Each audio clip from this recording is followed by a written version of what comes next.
네, 뉴스업 시작하겠습니다. 우리 정부가 우크라이나에 무기 지원을 재검토하기로 했습니다. 우크라이나에 대한 살상 무기 지원은 하지 않겠다는 기존 입장에서 선회한 건데요. 북한과 러시아가 포괄적인 전략적 동반자 관계에 관한 조약을 맺은 것에 엄중한 우려를 표하며 내놓은 대응입니다. 먼저 신윤정 기자가 보도합니다.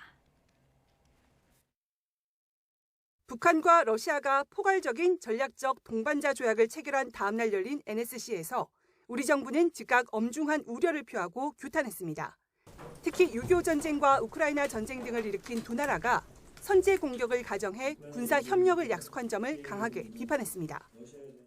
일어나지도 않을 국제사회의 선제 공격을 가정하여 군사 협력을 약속한다는 것은 국제사회의 책임과 규범을 저버린 당사자들의 궤변이요 어불성설이다. 정부는 우리 안보를 위협하는 행위에 대해서는 국제사회와 단호히 대처해 나가고 북핵과 미사일을 무력화하기 위한 한미동맹의 확장 억제력과 한미일 안보 협력 체계를 더욱 강화해 나가겠다고 밝혔습니다. 그러면서 러시아를 향해서는 한러 관계의 악화를 불러올 수 있다며 경고성 메시지를 보냈습니다.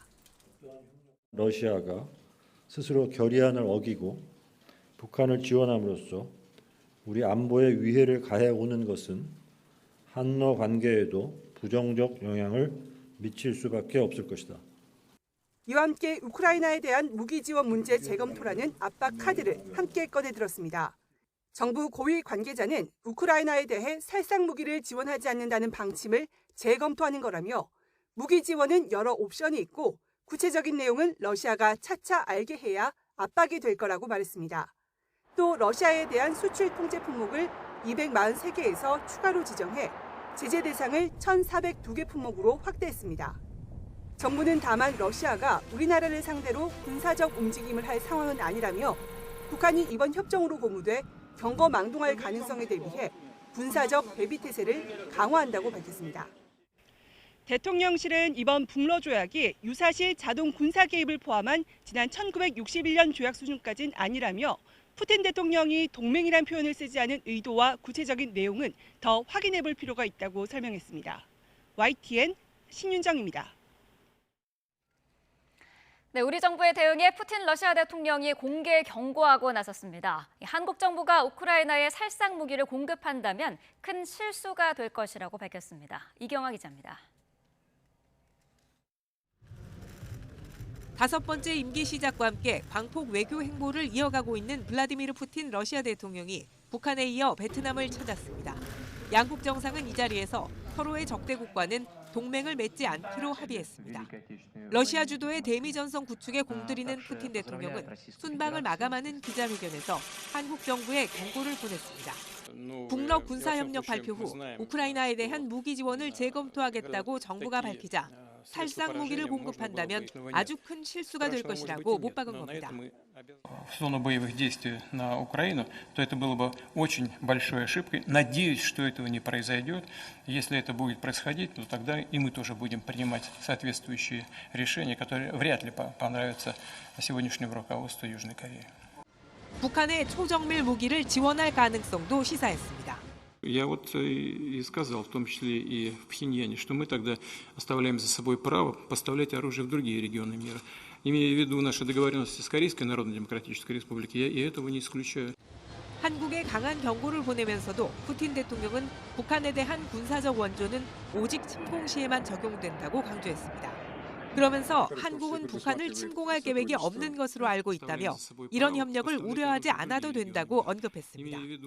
동시에 서방에 대응한다는 명분으로 핵무기 사용 기준을 완화할 수 있다는 점도 분명히 했습니다. 푸틴 대통령은 그러나 북한의 우크라이나전에 대한 지원은 요청하지 않았다고 밝혔습니다. 이어 북한과의 조약이 한반도 위기가 확대되는 것을 어느 정도 억제하길 희망한다고 말했습니다. YTN 이경아입니다. 네, 푸틴 러시아 대통령은 2년 전에도 한국과 러시아 관계를 언급하면서 우크라이나 무기 지원에 예민한 반응을 보였습니다. 당시 푸틴 대통령은 이를 남북 관계까지 비유하면서 자신들의 입장을 대외적으로 알리기도 했는데요. 내용 살펴보겠습니다. 네, 우리나라가 우크라이나에 무기를 지원할 수 있다는 가능성을 처음으로 언급한 건 2년 전입니다. 한미 정상회담을 추진하고 있던 외교부는 미국과 무기 지원 여부를 두고 협의 중이라는 짤막한 말을 남겼는데요. 이후 우크라이나에서 잇따라 무기 지원 요청을 보내왔는데 당시 푸틴 대통령은 외신 간담회에서 양국 관계가 파탄날 수 있다며 예민한 반응을 보였습니다. дать соответствующий сигнал в Киев, что они должны поменять свою позицию и стремиться к тому, чтобы решать эти проблемы мирным путем. 네, 이번과 똑같은 입장이죠. 하지만 당시 푸틴 대통령, 북한과의 관계에 대해서는 지금과 사뭇 다른 분위기였습니다. Мы всегда имели возможность иметь диалог и с Республикой Корея, и с Корейской Народно-Демократической Республикой. Но сейчас нам известно, что Республика Корея приняла решение поставлять оружие и боеприпасы на Украину. Это будет разрушать наши отношения. 네. А как бы Республика Корея отнеслась к тому, что мы возобновили его сотрудничество 러시아가 с 북한과 이 Северной 방향에서 Кореей. 협력을 제기하면 한국은 어떻게 반응할 것인가? 당신들은 기쁘겠나라는 말이었는데요. 한국이 우크라이나에 무기를 지원하는 것을 북한과 러시아가 군사협력을 한다는 것에 빗대어 말한 것으로 해석될 여지가 있는 것이죠. 당시 우리나라는 우크라이나에 인도적 차원에서 지원한다는 방침을 그대로 유지하고 있었는데요. 이후 지난해 러시아 공습으로 우크라이나 지역에서 민간인 사망자 수가 늘고 또 북한이 러시아에 포탄 100만 발 이상을 공급했다는 분석까지 제기되면서 우크라이나 무기 지원 가능성은 꾸준히 나왔습니다. 자, 그런 와중에 실제로 북러 군사협력 여부가 문서로까지 명문화된 상황이 된 건데요. 2년 전과 달리 북한과 전례 없는 밀착 행보를 보이고 있는 러시아. 우크라이나를 지원하는 한국에 대해서는 여전히 같은 태도를 바라고 있는 모양새입니다. 네, 미국 백악관은 북한과 러시아가 군사동맹에 준하는 조약을 맺자 인도태평양 동맹국과 협력을 더 강화하겠다고 강조했습니다. 한국 정부가 우크라이나에 무기 지원을 재검토하겠다는 입장에는 어떤 지원도 환영한다고 밝혔습니다. 워싱턴 권준기 특파원입니다. 백악관은 북러 간 군사협력 조약이 인도태평양 모든 나라들의 우려사항이라고 말했습니다. 특히 중러 정상회담 결과와도 배치된 조약이라며 중국이 가만히 있어선 안 된다고 강조했습니다. This agreement also seems to be in direct contrast with the statement that President Putin and President Xi made in Beijing just a month ago, in which both countries called for a peaceful and diplomatic solution. 또 바이든 대통령이 한미일 삼각공조 등 인도태평양 지역의 안보 협력을 강화해왔지만 필요할 경우 이 지역의 방위 태세를 재점검하겠다고 밝혔습니다. 북한과 러시아의 위협이 고조될 경우 인태 지역의 군사력을 증강할 수 있다는 뜻을 내비친 겁니다.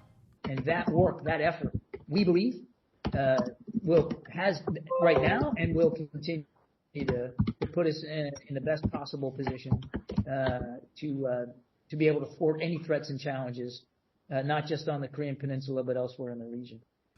국무부에서는 한국 정부가 우크라이나에 무기를 지원할 수 있다고 밝힌 데 대한 미국 정부 입장이 뭔지 질문이 나왔습니다.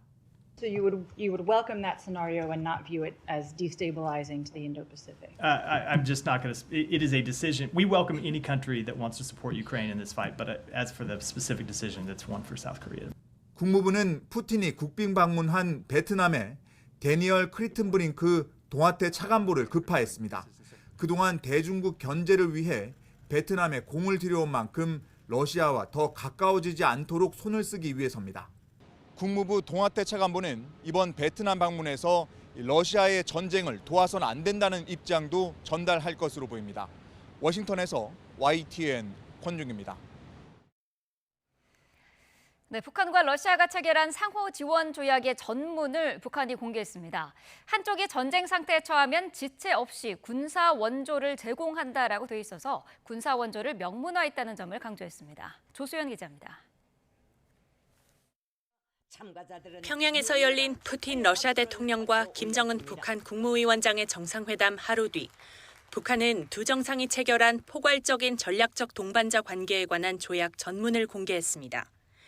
이 문건의 제약국들 중 일방이 침략을 받는 경우 호상 지원을 제공하는 것도 예견하고 있다고 하면서 공개된 조약문 제4조를 보면 군사동맹의 조건인 유사시 자동 군사 개입 조항의 여지가 있는 내용이 담겼습니다. 쌍방 중 어느 한쪽이 무력 침공을 받아 전쟁 상태에 처하게 되면 다른 한쪽은 유엔 헌장 제51조와 북한과 러시아 법에 준하여 지체 없이 보유한 모든 수단으로 군사적 및 기타 원조를 제공한다고 돼 있습니다. 지난 1961년 북한과 옛 소련이 체결한 조약과 유사한 내용인데 유엔 헌장과 북러 법에 준한다는 내용이 추가됐습니다. 유엔 헌장 제51조는 유엔 회원국의 무력 공격이 있을 경우 개별적 집단적 자위권을 가질 수 있다는 내용인데 정당성을 강조하기 위해 이를 적시한 것으로 보입니다. 여기에 북러법에 준하여는 북러법에 따라 군사 개입 여부를 결정할 수 있다는 해석과 동시에 자동 개입 등 양쪽으로 가능성을 열어둔 문구로 해석됩니다. 자동 개입으로 해석이 가능한 것은 기존에 북한과 러시아가 이미 자신들의 법에 따라서 그런 것을 정해놓고 그런 유사시가 됐을 때 지체 없이 그런 군사적인 원조를 포함해서 제공하겠다라고 읽을 여지도 있는 거죠. 군사적 지원의 의미에 대해서도 북러법에 따라 무기 등 간접적 지원부터 참전, 핵 우산까지 가능하도록 했다는 분석입니다. 조약의 효력은 무기한으로 효력 중지를 원할 경우 상대 측의 서면으로 통지하면 1년 뒤 효력이 중지됩니다. 북러 관계가 28년 만에 사실상 군사동맹 관계로 복원됐다는 평가와 함께 협정에 기한이 없는 점 또한 국제사회의 우려를 키우고 있습니다. YTN 조수현입니다. 대통령실이 오늘로 예정된 국회 운영위원회에 대통령 비서실 업무보고에 참석하지 않기로 했습니다. 대통령실 고위 관계자는 YTN에 국회 운영위 업무보고에 불참하기로 했다고 밝혔습니다. 다른 고위 관계자도 여야 합의 없이 결정된 일정인 만큼 참석이 쉽지 않다고 설명했습니다. 대통령실을 비롯한 정부 불참 속에 야당은 단독으로 가동 중인 11개 국회 상임위에서 청문회 일정을 잡고 있습니다. 여당 그리고 출석 요구에 응하지 않는 정부 측 관계자들을 압박하기 위한 전략인데 반쪽 국회의 단면을 보여주고 있습니다. 나혜인 기자입니다. 국회 보건복지위원회는 오는 26일 정부가 의료계 비상 상황에 어떻게 대응하고 있는지 따지겠다며 청문회를 예고했습니다. 집단 휴진이 현실화한 직후 현안 질의를 위한 회의를 소집했지만 조규홍 보건복지부 장관 등 정부 관계자들이 나오지 않자 후속 대응에 나선 겁니다. 정부는 국회법에 따른 정당한 국회의 출석 요구를 거부하고 의료계 비상 상황에 대한 국민들의 우려와 위원님들의 요구에 침묵으로 응하고 있습니다. 국회법에 따라 상임위 의결로 열 수 있는 청문회는 주요 안건을 심사하는 데 필요한 증인이나 참고인을 채택해 진술을 듣는 자리입니다. 증인으로 채택됐는데 정당한 사유 없이 청문회장에 나오지 않으면 국회 증언감정법 위반죄로 처벌받습니다. 물론 국회법상으로도 국무위원이나 정보위원은 국회 출석 요구에 의무적으로 응해야 합니다. 하지만 일반 상임위 전체 회의의 경우 불출석했을 때 별다른 처벌 조항은 없어서 야당은 청문회와 증인 채택 카드로 정부를 압박하고 있습니다.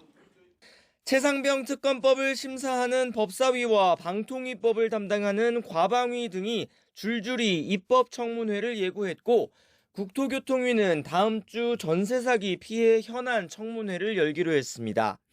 정무위원들은 김건희 여사 명품 가방 수수 의혹을 수사 요청하지 않고 종결한 국민권익위 청문회를 검토하고 있습니다. 김건희 여사 명품 수수 의혹 관련해서 권익위 사안이 졸속 처리된 것에 대해서 간과해서는 안 되겠다는 생각을 가지고 있고요. 국민의힘은 야당 단독으로 꾸린 11개 상임위 자체를 인정할 수 없는 만큼 청문회 역시 응할 수 없다는 입장입니다. 하지만 야당 단독 상임위라도 삼권 분립의 한 축인 국회 부름에 응하지 않는 정부와 이에 동조하는 여당, 그리고 이를 법적으로만 해결하려는 민주당 모두 반쪽 국회의 책임에서 벗어날 수는 없다는 지적입니다. YTN 나혜인입니다. 당장 오늘 오전부터 야당 단독으로 최상병 특검법 입법 청문회가 열립니다. 의혹의 핵심으로 꼽히는 이종섭 전 국방부 장관 그리고 박정훈 전 해병대 수사단장을 비롯해 핵심 관계자가 증인으로 서는데요. 대통령실 개입 의혹과 수사 최종 보고서에 임성근 전 해병대 1사단장이 빠진 배경을 두고 집중 포화가 예상됩니다. 신지원 기자입니다. 최상병 특검법 입법 청문회에는 이종섭 전 국방부 장관과 임성근 전 해병대 1사단장, 박정훈 전 해병대 수사단장 등이 증인으로 나옵니다. 당시 국회의원이었던 신원식 현 국방부 장관과 김계환 해병대 사령관은 불출석 사유서를 제출했습니다. 청문회에서는 윤석열 대통령이 국방부 장차관과 직접 통화한 지난해 8월 2일이 쟁점이 될 전망입니다. 임성근 전 사단장 등 8명을 업무상 과실치사 혐의로 입건한 사건 기록이 민간 경찰에 넘어갔다가 다시 회수된 당일입니다. 윤 대통령은 이날 오후 12시 7분과 43분, 57분에 이 전 장관과 3차례 통화했고 오후 1시 25분에는 임기훈 대통령실 국방비서관과 오후 4시 21분에는 신범철 당시 차관과도 한 차례 통화했습니다. 그 사이 유재은 법무관리관이 경북경찰청에 전화해 사건 기록을 회수했는데 이후 최종 보고서의 책임자 명단에는 임성근 전 사단장을 비롯한 6명이 제외됐습니다. 이 전 장관과 대통령실 모두 최상병 사건 언급은 없었다고 밝혔지만 대통령이 직접 개인 전화로 여러 차례 통화한 사실이 확인된 만큼 당시 군과 어떤 이야기가 오갔는지 확인할 전망입니다. 또 다른 쟁점은 왜 임성근 전 사단장이 명단에서 빠졌느냐는 겁니다.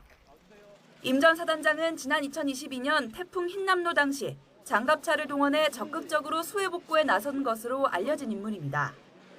그러나 지난해에는 악천후 속에서도 무리한 수색 작업을 지시한 정황이 국방부 조사본부 문건에 담겼습니다. 당시 국방부 장관과 대통령실까지 나서 면죄부를 주려 했다는 의혹이 제기된 가운데 대통령의 직접 개입설과 임 전 사단장의 책임 여부를 두고 날선 공방이 벌어질 전망입니다. YTN 신지원입니다. 임기훈 전 대통령실 국방비서관이 해병대원 순직 사건의 경찰 이첩 보류와 관련해 이른바 정종범 메모가 작성된 회의 전후로 여러 차례 국방부 관계자들과 통화한 것으로 나타났습니다. 중앙군사법원에 제출된 통화 기록을 보면 임 전 비서관은 지난해 7월 31일 박진희 전 국방부 군사보좌관과 이종섭 전 국방부 장관, 전하규 국방부 대변인 등과 통화한 것으로 나타났습니다. 이날 이 전 장관은 최상병 사건의 이첩 보류를 지시한 뒤 오후 1시 30분부터 1시간 동안 이 전 장관, 박 전 보좌관 등과 함께 사건 처리 방향을 논의했습니다. 회의에 참석했던 정종범 당시 해병대 부사령관은 누구누구 수사 언동하면 안 됨 등 10개 지시사항을 메모했습니다. 임 전 비서관이 회의 전후로 국방부 관계자들과 연락을 주고받은 사실이 드러나면서 일각에서는 수사 외압이 있었던 건 아닌지 의혹을 제기하고 있습니다. 정 전 부사령관은 애초 자신의 메모 내용이 이 전 장관의 말을 적은 것이라고 진술했다가 논란이 불거지자 유재은 국방부 법무관리관의 의견을 혼동한 것이라고 입장을 바꿨습니다. 국민의힘은 더불어민주당이 단독으로 국회 법제사법위원회 법안심사 소위를 열어 최상병 특검법을 통과시킨 것을 두고 대통령의 제2요구권 명분만 강화할 뿐이라고 반발했습니다.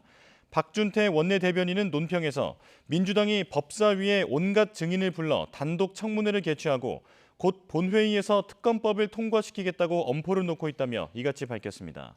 또 특검법이 정치적 도구로 악용돼 정작 진실규명과 순직자 명예회복이라는 본질적 가치는 외면받고 있다고도 지적했습니다. 지난 대선 직전 허위 인터뷰로 윤석열 대통령의 명예를 훼손한 혐의를 받는 화천대유 대주주 김만배 씨와 신학림 전 언론노조 위원장이 구속됐습니다. 검찰이 본격 수사에 나선 지 9개월 만에 핵심 인물들의 신병을 확보한 만큼 수사도 속도를 낼 것으로 보입니다. 권준수 기자입니다. 윤석열 대통령 명예훼손 사건을 수사하는 검찰이 화천대유 대주주 김만배 씨와 신학림 전 언론노조 위원장을 구속했습니다. 지난해 9월 신 씨의 주거지 등을 압수수색하며 본격적으로 수사에 나선 지 9달 만에 신병을 확보한 겁니다. 김 씨 등은 구속심사에서 보도를 전제로 한 인터뷰가 아니었고 대선에 개입할 의도도 없었다고 주장한 것으로 알려졌습니다. 부분 소명했습니까? 그냥 성실하게 소명했습니다. 법정에서 진실을 밝히겠습니다. 그러나 법원은 증거인멸과 도망 우려가 있다며 구속 필요성이 있다고 판단했습니다. 김 씨는 3년 전 신 전 위원장에게 당시 대검찰청 중앙수사부 2과장으로 있던 윤 대통령이 부산저축은행 수사 당시 대장동 브로커 사건을 덮어줬다는 취지로 말했습니다. 이후 신 전 위원장이 몸담은 인터넷 언론 뉴스타파가 지난 대선 사흘 전에 이 대화 녹음 파일을 보도했습니다. 대화가 이뤄진 뒤 김 씨는 신 씨에게 책을 사겠다며 1억 6,500만 원을 건넸는데 검찰은 이들이 대장동 의혹에 대한 비판 여론을 윤 대통령으로 돌리기 위해 허위 인터뷰를 하고 그 대가로 거액을 주고받았다고 의심하고 있습니다. 검찰은 비교적 늦게 신병 확보에 나선 이유에 대해 김 씨 등이 혐의를 부인하고 수사에 협조하지 않았기 때문이라고 밝혔습니다. 그런데 법원이 구속심사에서 검찰 논리에 힘을 실어준 만큼 수사가 속도를 낼 수 있을지 주목됩니다. YTN 권준수입니다. 이재명 더불어민주당 대표는 쌍방울 그룹의 불법 대북 송금 의혹에 대해 희대의 조작 사건이라고 관련 혐의를 부인하고 있습니다. 하지만 검찰이 이 대표를 재판에 넘기며 작성한 공소장에는 이 대표가 대북 송금 추진 과정에서 여러 차례 보고받고 승인한 정황이 담긴 것으로 나타났습니다. 박정현 기자입니다. 경기지사 시절 쌍방울그룹을 통해 스마트팜 사업비와 자신의 방북 비용 800만 달러를 대납하게 한 혐의로 재판에 넘겨진 이재명 민주당 대표. 검찰이 작성한 50페이지 분량의 공소장에는 이 대표가 대북 송금 과정을 인지하고 관여한 정황이 곳곳에 담겼습니다. 검찰은 공소장에서 이 대표가 도지사 시절 사소한 것도 직접 보고받았을 뿐 아니라 대북 사업에 대해선 특히 철저히 관리해왔다며 대납 사실을 보고받고 승인함으로써 공모했다고 적시했습니다. 지난 2019년 1월 쌍방울이 스마트팜 사업비를 대납하기로 공모하면서 이화영 전 경기도 평화부지사가 김성태 전 쌍방울그룹 회장에게 지사도 대납 사실을 다 알고 계신다며 독려했다는 것도 눈에 띄는 대목입니다. 공소장에는 이 대표가 결재한 이 전 부지사의 중국 출장 계획서도 제시됐습니다. 북한 경제특구에 중소기업 진출 방안을 모색하겠다는 내용이 담겼는데 검찰은 이 대표가 해당 기업이 쌍방울이란 사실을 알고 있었다고 판단했습니다. 또 출장 뒤 이 전 부지사가 이 대표에게 제출한 보고서에는 이 전 부지사와 김 회장, 북한 측 관계자들이 함께한 술자리 사진도 첨부됐다고 적었습니다. 이외에도 2019년 1월과 7월 이 대표와 김 전 회장이 두 차례 통화했다는 김 전 회장의 진술 내용이 근거로 명시됐습니다. 공소장에는 쌍방울이 스마트팜 사업비를 대납하게 된 배경도 상세히 나와 있습니다. 대북 제재로 사실상 경기도가 사업비를 건네기 어렵게 되자 북측 관계자가 200~300만 달러라도 현금으로 먼저 달라고 재촉했다는 겁니다. 이후 2달쯤 뒤 김 전 회장은 북측에 200만 달러를 먼저 전달했습니다. 이 대표는 관련 혐의를 일체 부인하고 있습니다. 북한에 가겠다고 돈을 수십억씩 대신 내달라고 하면 이게 뇌물죄 중대 범죄인데 그런 걸 이화영 부지사가 요구했다는 겁니까? 이화영 부지사가 정신이 나갔거나 아니면 바보거나. 향후 재판에서도 이 대표가 대북 송금 대납 사실을 인지했는지를 놓고 검찰과 이 대표 측의 치열한 공방이 예상됩니다. YTN 박정현입니다. 쌍방울 그룹의 대북 송금 사건에서 이화영 전 경기도 평화부지사 측이 제기한 검찰청사 술자리 회유 의혹과 관련해 당사자로 지목된 수사검사가 사실이 아니라고 반박했습니다. 수원지방검찰청 박상용 부부장 검사는 어제 입장문을 내고 이전 부지사를 회유하거나 진실을 조작한 사실이 없고 검찰 체계상 가능하지 않다고 주장했습니다. 더불어민주당의 탄핵소추 대상 검사 4명 가운데 1명으로 지목된 박 부부장은 앞서 재작년부터 지난해 말까지 쌍방울 대북 송금에 대한 실무 수사를 진행한 뒤 현재 해외 연수 중입니다. 전공의들의 집단 행동을 부추긴 혐의를 받는 임현택 대한의사협회장이 재차 경찰 조사를 받았습니다. 임 협회장은 조사에 들어가면서 의사들에게는 죄가 없다고 말했습니다. 슌기혜 기자가 보도합니다.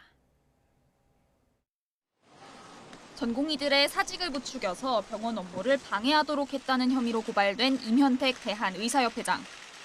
수사가 시작된 지난 2월부터 일관되게 전공의들의 사직은 자발적이었고 원인 제공은 정부가 했다고 주장해왔습니다.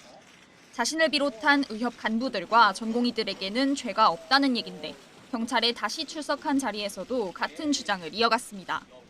전공의가 특별한 죄가 없다라는 거는 의사 회원뿐만 아니라 전 국민이 다 아시는 내용입니다.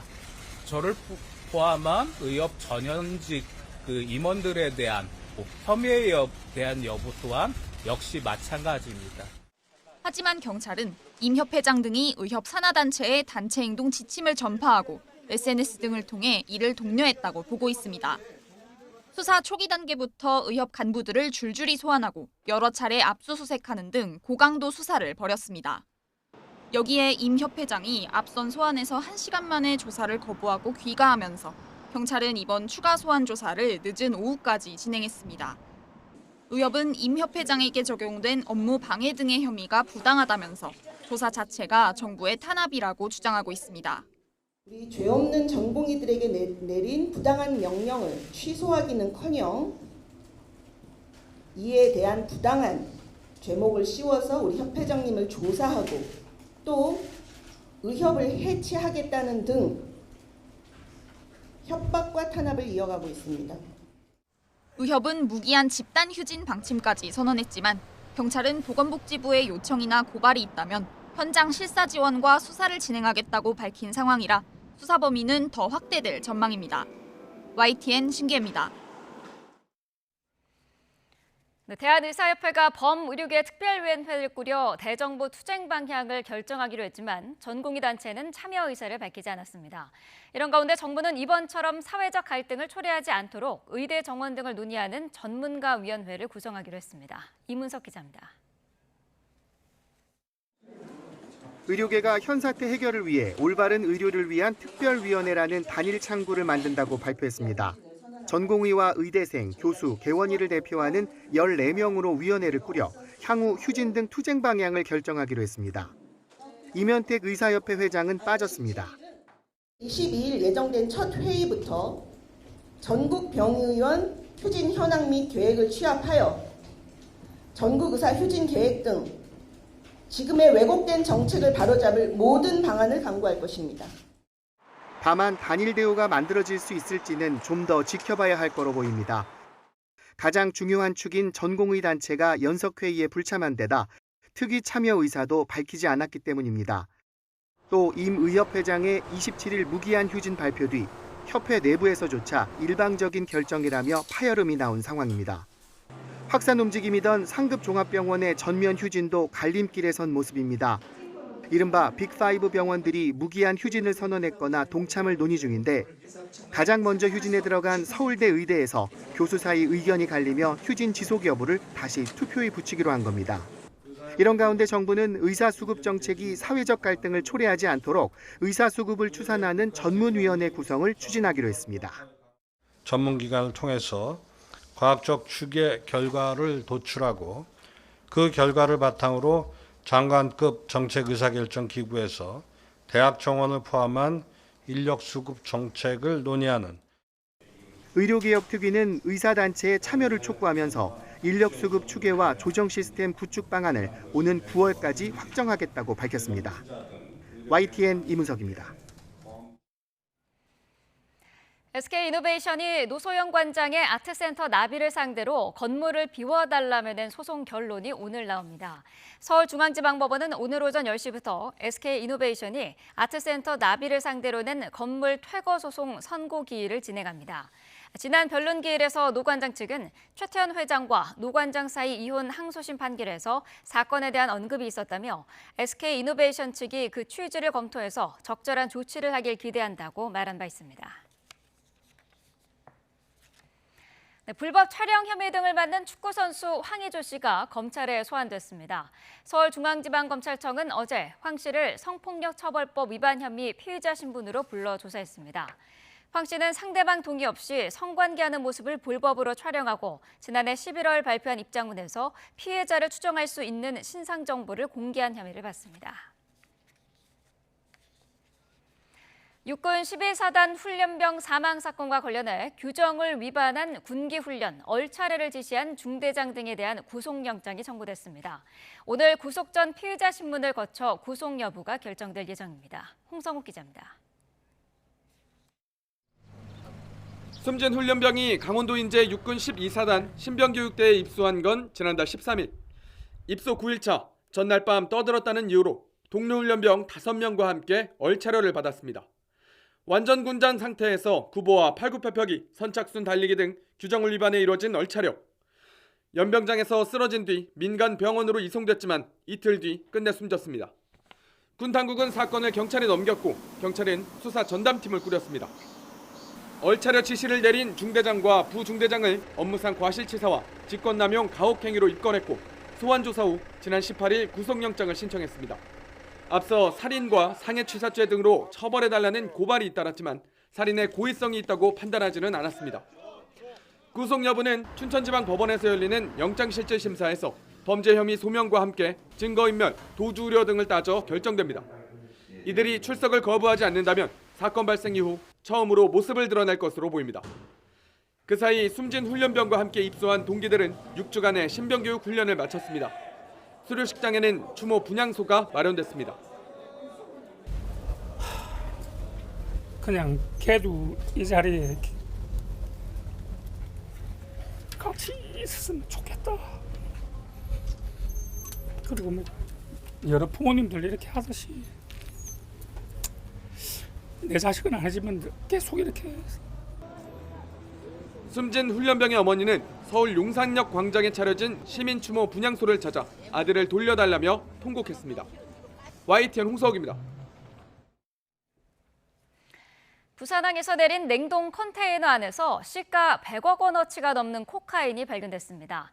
마약 유통 조직이 컨테이너에 숨겨둔 코카인이 세계 각국을 돌다가 부산항에서 발견된 것으로 보이는데 이 같은 배달 사고에 따른 마약류 적발 사례가 꾸준히 이어지고 있습니다. 차상은 기자입니다.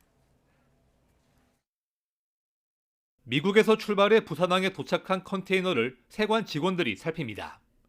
냉동장치 덮개를 뜯어 안쪽을 조사해보니 노란색 비닐로 포장된 덩어리가 곳곳에 숨겨져 있습니다. 대박! 와, 진짜 있네. 와. 비닐에 쌓인 물체의 정체는 바로 코카인. 무게는 33kg, 시중 거래가로는 160억 원어치가 넘는 양입니다. 미국 마약 단속국과 함께 수사에 나선 검찰은 화물 수입업체 등을 상대로 조사를 벌인 결과 국내에서는 코카인 밀반입과 관련된 사람이 없다는 결론을 내렸습니다. 코카인이 실린 컨테이너의 과거 경로를 보면 지난해 브라질 산토스항에서 출발해 모로코 탕헤르항을 거친 사실이 확인됐습니다. 마약 조직의 유럽 유통망으로 알려진 곳입니다. 검찰은 모로코에서 미처 코카인을 빼내지 못한 탓에 10여 개 국가를 돌다가 부산항에서 발견된 것으로 보고 있습니다. 중남미에서 유럽으로 코카인이 밀반입되는 주요 루트이고 그리고 우리나라가 코카인의 주요 소비국이 아니기 때문에 그런 결론을 내게 됐습니다. 검찰은 발견한 코카인을 압수해 모두 폐기했습니다. 최종 목적지가 우리나라가 아닌 이른바 배달 사고에 따른 마약류 적발 사례는 꾸준히 증가하는 추세입니다. 올해 초에는 부산을 거쳐 유럽으로 향할 예정이었던 화물선에서 코카인 100kg이 발견됐고 지난 2021년에는 남미에서 아보카도로 싣고 온 컨테이너 안에 무려 400kg이 넘는 코카인이 실려 있기도 했습니다. 검찰은 우리 세관의 강도 높은 검사 덕분에 국제 마약류 유통이 부산항에서 사전에 차단되고 있다고 설명했습니다. YTN 최상훈입니다. 서울 강남에 있는 아파트에서 불이 나 2시간 만에 큰 불길이 잡혔습니다. 연기를 마신 아기 등이 병원으로 옮겨졌고 주민 40여 명이 긴급 대피했습니다. 유서연 기자입니다. 창문 밖으로 검은 연기가 뿜어져 나오고 집안에선 시뻘건 불길이 솟아오릅니다. 서울 역삼동에 있는 16층짜리 아파트 10층에서 불이 난 건 낮 1시 20분쯤. 아래층에 살던 11개월 남아 등 주민 여러 명이 연기를 들이마셨습니다. 불이 난 집에 있던 50대 에어컨 수리기사는 양손에 화상을 입어 병원에 옮겨졌습니다. 손에 엄청나게 화상을 입은 상태로 전화를 부랴부랴 어디다 거시더라고요. 그래서 이제 혼자서 작업을 하시다가 이제 좀 스파크가 일어나서 용접 쪽에서 아마 그게 불이 번졌는데 혼자서 어찌됐든 끄시려고 막 노력을 하신 것 같아요. 화염을 피해 40여 명이 옥상 등으로 몸을 피하기도 했습니다. 다행히 생명이 위독한 사람은 없는 것으로 전해졌습니다. 연기가 퍼지면서 강남구청은 주변 교차로를 통제하고 근처 주민들은 안전사고에 유의해달라는 재난 안전 문자를 보냈습니다. 아파트 근처에 있는 초등학교 학생 1,700여 명이 모두 긴급 하교하기도 했습니다.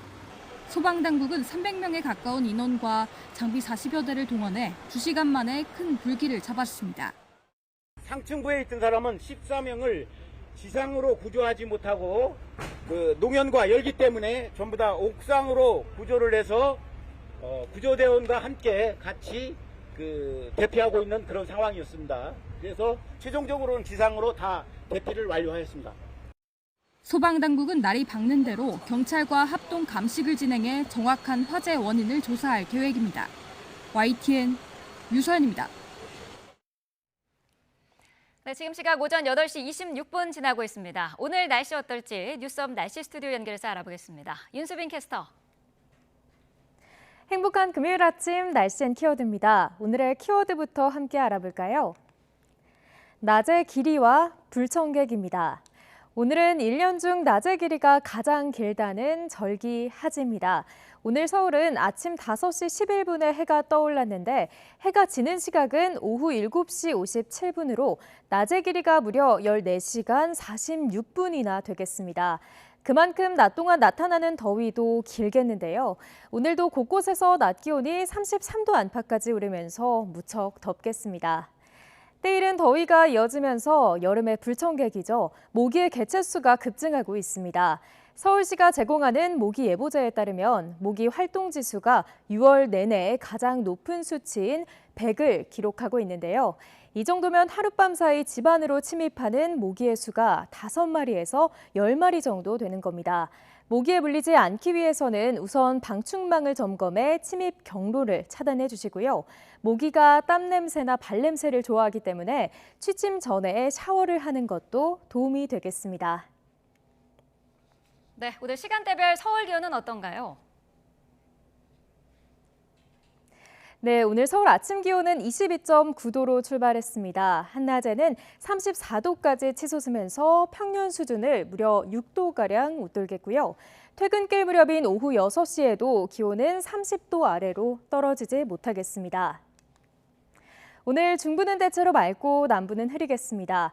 다만 대기 불안정이 심해지는 오후에는 강원과 호남 동부 곳곳으로 요란한 소나기가 지나겠습니다. 서울 등 중부와 전북 곳곳에 폭염특보가 발령 중인 가운데 그 밖의 지역 낮 기온 살펴보면 대전 32도, 광주와 대구는 31도까지 오르겠습니다. 네, 이번 주말과 휴일 날씨도 전해주시죠. 네, 우선 어제 제주도에 매우 강하고 많은 비를 뿌렸던 정체전선은 밤사이 동해상으로 빠져나갔습니다. 소강 상태에 드는 것도 잠시 주말인 내일 새벽 또다시 장맛비가 내리겠고요. 이번에는 장마전선이 남부지방까지 확대하겠습니다. 특히 시간당 30에서 50mm의 집중호우가 예상돼 각별한 주의가 필요한데요. 내일부터 모레까지 제주도에는 200mm 이상의 폭우가 또 쏟아지겠고요. 남해안에도 최고 150mm의 많은 비가 내리겠습니다. 또 서울을 제외한 중부 곳곳에도 저기압의 영향으로 산발적인 비가 내릴 전망입니다. 오늘도 즐거운 하루 보내세요. 지금까지 날씨 앤 키워드의 윤수빈이었습니다.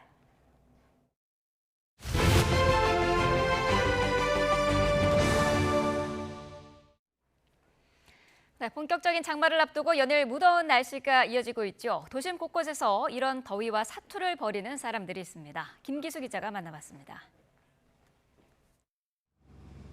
뜨거운 열기 속에 도로 포장 공사가 한창입니다. 그늘이 없다 보니 얼굴을 최대한 가리고 일해보지만 150도가 넘는 열기가 바닥에서 올라와 그대로 전해집니다. 아무래도 햇볕이 따가우니까 열기나 이런 게 직접적으로 피부에 닿으면 좀 따가울 정도로 느껴지니까 그런 부분 때문에 좀 가리고 있는 거죠. 소방관들도 찌는 듯한 무더위가 힘든 건 마찬가지입니다. 출동에 대비해 장비를 점검할 때도 얼굴에서는 땀이 쉴 새 없이 흘러내립니다. 소방관들은 30kg에 달하는 장비를 메고 화재 현장으로 나갈 때면 마치 한증막에 들어온 기분이라고 말합니다. 화재 진압에 필요한 장비를 모두 착용해봤습니다. 제가 3분 정도 밖에 가만히 서 있어 봤는데요. 땀이 비오듯 쏟아집니다. 흘러내린 땀에 장비를 벗기도 쉽지 않습니다. 체감 온도가 보통 한 방화복을 입으면 한 45도까지 올라가고, 그리고 이제 화재 현장 안에 들어갔을 때는 마치 이제 그 습식 사우나에 들어간 느낌이 듭니다. 더위와의 사투는 실내에서도 이어집니다. 이동식 에어컨에 꽁꽁한 손수건을 목에 걸어보지만 더위를 막기는 역부족입니다. 지하주차장 안내 요원은 차가 내뿜는 뜨거운 열기에 숨이 턱턱 막힌다고 말합니다. 차가 좀 많이 들어와서 그 뜨거운 열기 때문에 많이 덥기도 하고, 가끔은 이제 공기가 잘 안 통해서 좀 더워서 많이 머리 아플 때도 있어가지고. 기록적인 불볕더위 속에 곳곳에서 누군가를 위해 구슬땀을 흘리며 더위와의 사투를 벌이고 있습니다. YTN 김기수입니다. 네, 숨이 막힐 정도의 폭염이 언제까지 이어질지, 또 본격적인 장마는 언제부터인지 전문가와 이야기 나눠보겠습니다. 반기성 K웨더센터장과 함께하겠습니다. 어서 오십시오. 네, 안녕하세요. 네, 자, 최근 몇 년간 해마다 역대급 더위다 이런 표현을 계속해서 쓰고 있는 것 같습니다. 6월 중순에 지금 기온이 이렇게 오르는 거는 이례적인 현상으로 봐야 될까요? 네, 그렇죠. 서울 같은 경우는 19일에 이제 35.7도까지 올라갔는데, 네. 이게 이제 6월의 중순 기온은 75년 만입니다. 네. 평년 기온과 비교해 보더라도 거의 7.5도 이상 높은 기온이고요. 네. 또 이때 이제 이날 그 전국 35개 지역이 6월 최고 기온을 이제 경신을 했는데요. 네. 뭐 경주가 37.7도, 그다음에 광주가 37.2도를 포함을 해서 정읍이나 뭐 정선, 청주, 세종, 수원 등 많은 지역이 아주 이 6월 기온으로는 가장 높은 기온을 기록을 했고요. 네. 그다음에 이제 이런 자동 기상 관측 장비죠. 여기서 관측한 것은 경북 경산이 39도까지 올라갔고, 경기도 양평이나 여주가 38.8도까지 올라가는 등 네. 정말 이례적으로 상당히 기온이 많이 올라간 그런 현상을 보였습니다. 네, 이례적인 이번 더위의 원인은 어떻게 분석하고 계시나요? 일단 뭐 가장 중요한 것은 지속적으로 지금 지구 가열화가 심해지고 있다는 것이겠고요. 네.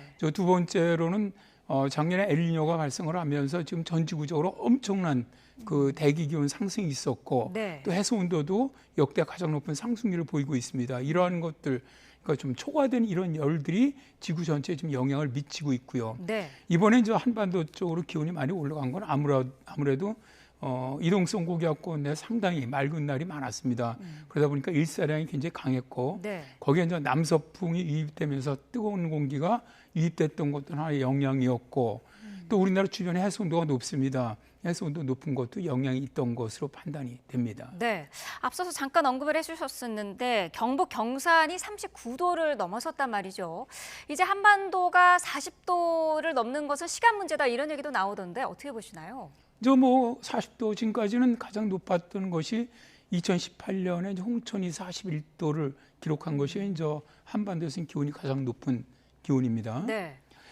당시 이제 서울이 39.6도를 기록을 했는데 일단 제가 일하고 있는 이 기업체 예보팀에서는 올해가 역대 가장 더운 여름이 되지 않겠느냐. 네. 그렇다면은 일단 지금까지 폭염 일수도 가장 많을 가능성도 높고, 아하. 두 번째로는 서울도 지금까지 최고 기온이 39.6도였는데 네. 40도는 올해 넘었을 것이다라고 음흠. 예상을 하고 있습니다. 그러니까 지금 보시면은 뭐 작년서부터 올해 사이에 전 세계 기온이 기본이 40도거든요. 그러니까 거의 40도 올라가지 않아야 할 지역까지도 다 40도 이상이 올라가고 있단 말입니다. 네. 그러니까 지구의 이 대기라든가 해양이 지금 엄청난 그 많은 그 열로 뜨거워져 있는 것들이 금방 식지가 않습니다. 이거는 네. 뭐 이제 엘니뇨는 좀 중립 상태로 가고 라니냐로 지나가고 있다고 하지만 올 여름까지는 그대로 그 엘니뇨로 인해서 만들어졌던 열이라든가 이런 것들이 다 영향을 줄 것으로 보고 있거든요. 네. 그래서 온전 우리나라도 올해는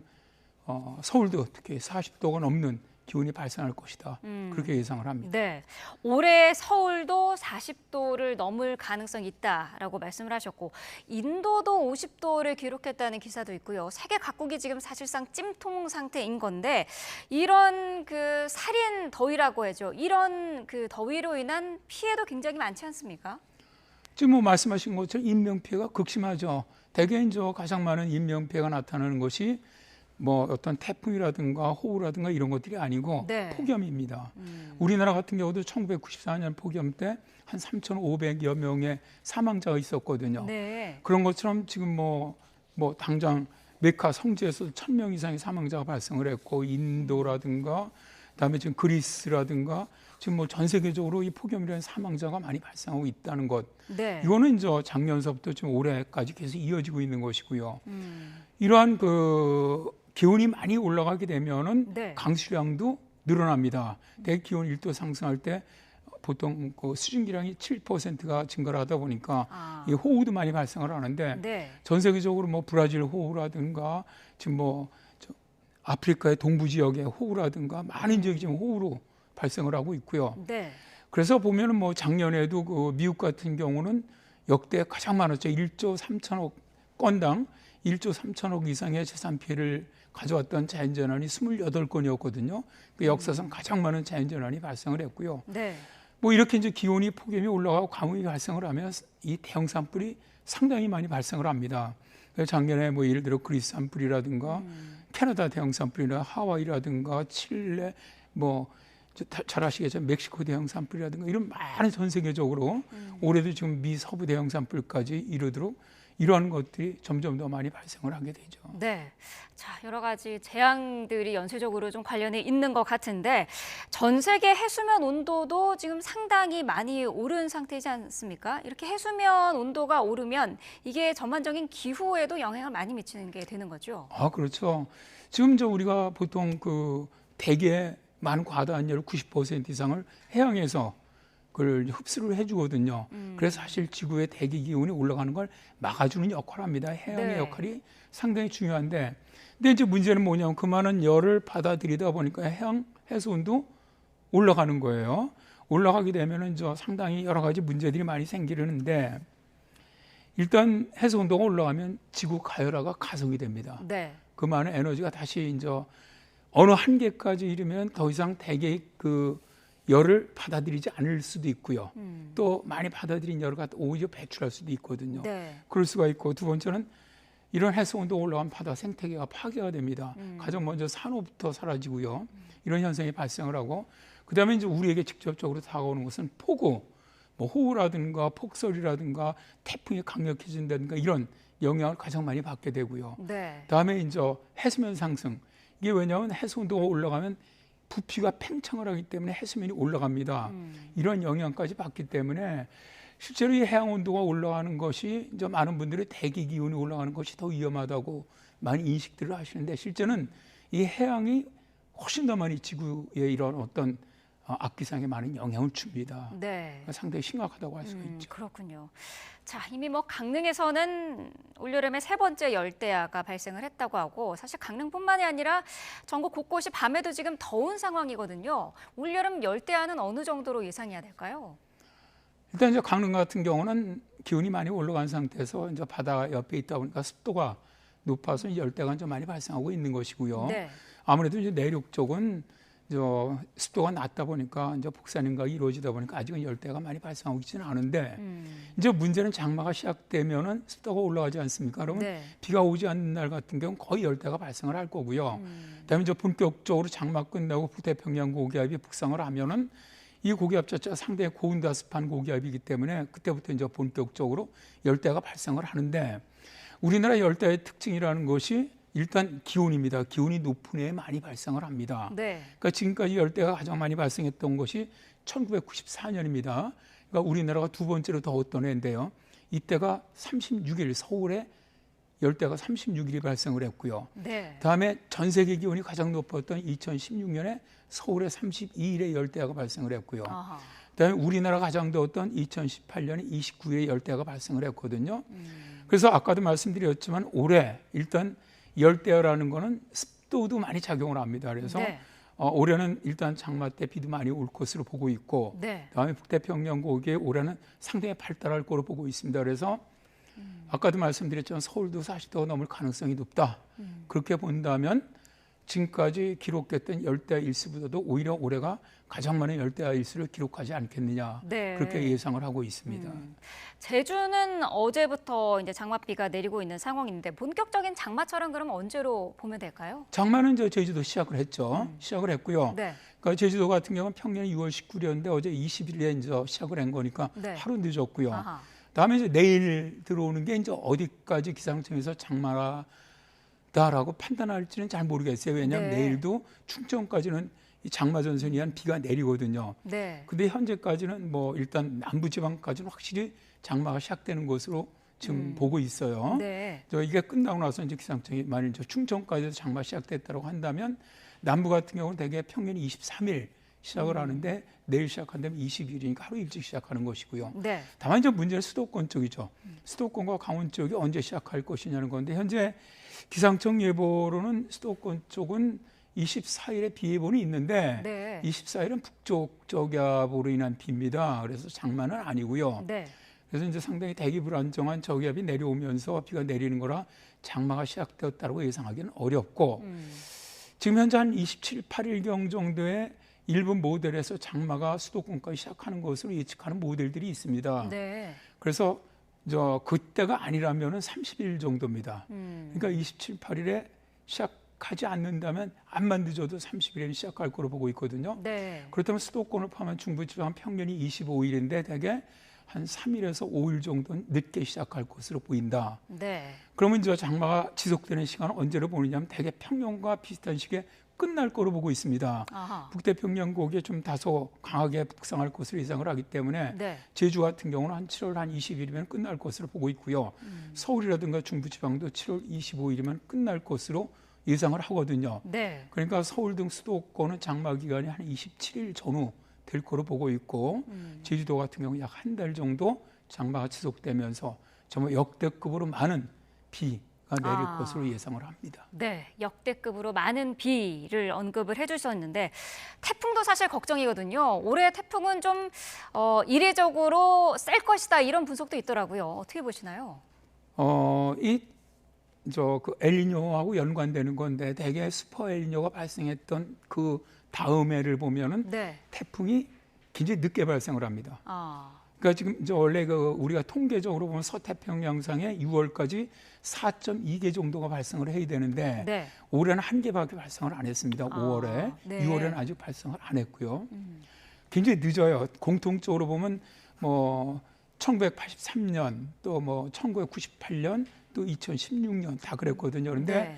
이제 작년에 엘니뇨가 발생을 해서 올해 초에 2.0도까지 올라갔으니까 사실 슈퍼 엘니뇨까지 갔거든요. 네. 그럼 올해 같은 경우도 늦게 시작을 할 것이다. 그런데 그렇다면은 7월서부터 그 이후에 태풍이 얼마나 발생할 것이냐가 이제 문제가 되는데 일단 서태평양상에서 대개 7월서부터 그 많은 그러니까 평년보다 많지는 않더라도 거의 평년과 비슷한 정도의 태풍이 발생을 합니다. 네. 그리고 강한 태풍이 발생할 가능성이 높습니다. 대개 이제 엘니뇨가 발생한 다음에는 우리나라 태풍이 강한 태풍이 들어오는 경우도 있다 이런 연구도 있는데 네. 일단 저희 그 예보센터에서 예측을 한 것은 올해 태풍이 한 3개 정도는 직접적으로 우리나라에 영향을 줄 것이다. 네. 근데 태풍은 상당히 강력하게 예상을 하는 것이 현재 중립이지만 라니냐로 진행을 하고 있거든요. 그렇게 네. 되면은 동태평양 해수 온도가 낮아지게 되면은 우리나라 태풍이 발생을 해서 서태평양 해수 온도가 상대적으로 높아지게 됩니다. 그럼 그쪽에서 더 많은 에너지를 공급받을 수 있기 때문에 상당히 강력하게 태풍이 발달할 가능성이 있다는 것이죠. 그래서 올해 우리나라를 많이 북상을 한다면 상당히 강력한 태풍이 영향을 줄 가능성도 있다라고 봅니다. 네, 3개 정도가 한반도에 영향을 미치고 아마 좀 강력할 것이다 이렇게 예측을 해주셨습니다. 자, 이렇게 뭐 불볕더위였다가 비가 오면 한꺼번에 좀 많이 내리는 그런 상황이 이어지다 보니까 한국도 이제는 아열대성 기후가 된 것 아니냐 이런 분석도 있던데요. 센터장님은 어떻게 보시나요? 일단 뭐 우리나라 같은 경우도 제주도하고 남해안 쪽은 이미 아열대 기후입니다. 네. 근데 이제 서울을 포함한 중부 지방은 아열대 기후가 되지 않는 것이 겨울이 춥기 때문에 그렇죠. 그러니까 이 조건을 맞추지를 못하는데 제가 생각할 때는 여름 이 기상만은 우리나라도 아열대 기후, 완전히 아열대 기후다라고 생각을 합니다. 네. 지금 보시면 우리나라 여름철 같은 이 기상을 보면은 오히려 동남아보다 기온도 높아요. 비 오는 패턴도 동남아 패턴을 이전 닮아갑니다. 옛날처럼 장마가 시작되더라도 계속 흐린 가운데 찌릿찌릿 이런 비가 아니고 네. 비가 오더라도 짧게 강하게 쏟아붓고 이런 그러니까 스콜성 혹은 뭐 우리가 말하는 뭐 게릴라성 이런 걸로 지금 다 바뀌고 있거든요. 네. 이러한 패턴들이 사실은 아열대 기후에서 나타나는 특성들이거든요. 그래서 여름철 기후만은 우리나라도 이미 이제 아열대 기후로 변했다. 그렇게 생각을 합니다. 네.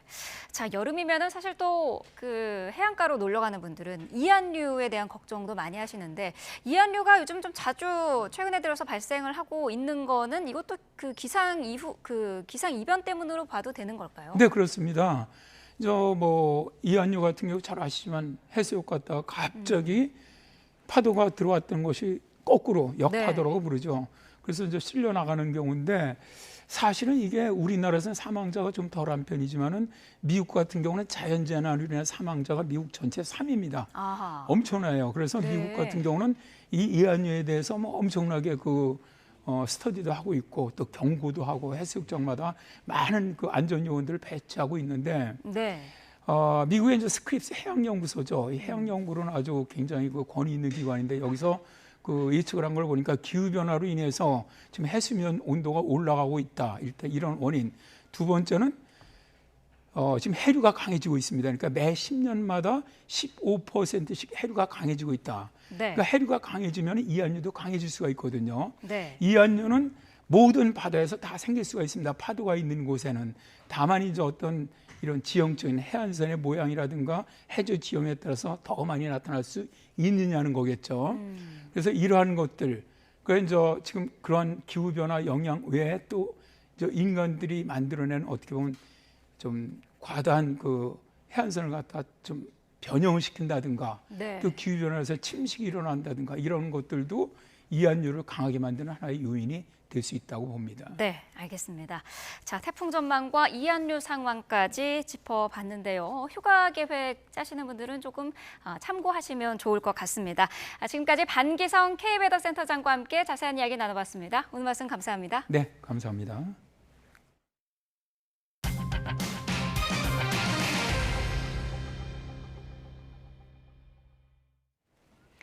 네, 올여름 전기요금이 동결됩니다. 한국전력은 3분기 연료비 조정 단가를 현재와 같은 수준인 킬로와트시당 5원으로 유지한다고 밝혔습니다. 지난해 2분기 인상 이후 5분기 연속 동결입니다. 한전과 정부는 전기요금 정상화 필요성을 언급하고 있지만 냉방 소요가 급증하는 여름철 전기요금 인상이 물가 상승 요인으로 작용할 수 있는 만큼 이번에도 동결한 것으로 분석됩니다. 네, 연일 이어지는 폭염에 에어컨 사용하는 가정이 많은데요. 그런데 스탠드형 에어컨을 비교했더니 냉방 속도 등 성능에 차이가 있었습니다. 또 서큘레이터를 함께 쓰면 냉방 효과를 더 끌어올리는 것으로 나타났습니다. 황보혜경 기자가 자세히 전해드립니다. 한국소비자원이 가정에서 많이 쓰는 에어컨 5개 제품을 비교했습니다. 대상은 올해 출시한 LG전자와 삼성전자, 오텍캐리어의 18평형 스탠드 에어컨입니다. 먼저 LG전자의 고가형 제품이 냉방 속도와 설정 온도 유지 성능이 우수했고 보유 기능이 24개로 가장 많았습니다. 주요 성능별 최강자는 제품마다 달랐습니다. 냉방 속도만 놓고 보면 삼성전자 고가형과 중저가형 제품이 실내 온도를 35도에서 24도로 낮추는 데 걸리는 시간이 6분 10초대로 빨랐습니다. 소음은 LG전자 중저가형이 43데시벨로 가장 작았고 설정 온도와 실제 온도의 차이는 오텍캐리어 중저가형이 0.4도로 가장 낮아 가성비 제품으로 꼽혔습니다. 또 미세먼지 제거 기능이 있는 제품이라도 유해가스 제거 기능은 없어 공기청정기를 대체할 수는 없는 것으로 나타났습니다. 제습 기능도 마찬가지였습니다. 에어컨의 제습 모드는 일반 제습기와 작동 방식이 달라 사계절 제습 및 빨래 건조 용도로는 제습기를 대체할 수 없습니다. 에어컨을 효과적으로 쓰는 방법은 서큘레이터를 함께 이용하는 것입니다. 실내 온도를 35도에서 24도로 낮출 때 에어컨만 사용했을 때보다 서큘레이터를 동시에 켰을 경우 냉방 속도가 평균 26초 더 빨랐습니다. 소비자원은 이 같은 에어컨 비교 정보를 소비자24 누리집에 공개하고 제품을 구매할 때 필요한 성능을 고려해 선택하라고 당부했습니다. YTN 황보혜경입니다. 6월이라고 믿기 힘들 정도로 더운 날씨, 에어컨 없이는 생활이 어려울 정도인데요. 에어컨 틀면 시원해서 좋긴 한데 무턱대고 빵빵 틀다간 자칫 건강을 잃을 수 있습니다. 에어컨 안전하게 사용하기 지금부터 알아보시죠. 자, 찜통 더위인데 콧물을 훌쩍이는 분들 많으시죠? 냉방병에 걸렸을 가능성이 높은데요. 감기와 비슷하게 기침, 콧물, 피로감 등의 증상이 나타납니다. 냉방병은 과도한 냉방으로 실내외 온도차가 크게 벌어지면 걸리기 쉬운데요. 그래서 실내외 온도차가 5도를 넘지 않게 바깥 기온에 따라서 냉방 온도를 조절하는 게 좋습니다. 보통 냉방병은 별다른 치료를 하지 않아도 냉방기기 사용을 줄이면 며칠 내로 증상이 좋아집니다. 그런데 잘 낫지 않고 심하면 폐렴으로 이어지기도 하는 병이 있는데요. 바로 레지오넬라증입니다. 레지오넬라 균에 의해서 발생하는 감염성 질환인데 이 균은 에어컨 주변의 물기나 필터에서 잘 번식합니다. 찬 공기를 타고 이 균이 실내에 퍼지면 온 가족이 감염될 수도 있겠죠. 그래서 에어컨 필터는 자주 청소하고 주기적으로 교체하는 게 좋습니다. 레지오넬라증은 레지오넬라 균에 의해서 감염이 되는 건데요. 특히 대형 건물의 냉방 설비용 냉각탑에 허식하고 있다가 에어컨을 틀면서 균이 착 퍼지는 거죠. 그런 보통 면역이 떨어져 있는 분들한테 침투하기가 쉽습니다. 레지오넬라균 같은 경우는 폐렴으로 진행될 경우에는 치사율이 한 39%에 달한다고 얘기하는 무서운 질환이고요. 초반에는 감기랑 크게 차이가 나지 않습니다. 보통 두통이나 근육통, 오한, 발열, 복통, 설사 같은 증상이 있을 수가 있습니다. 무더운 여름 에어컨 사용 시 화재도 주의해야 합니다. 에어컨 실외기는 폭염 속에서도 쉴 새 없이 돌아가잖아요.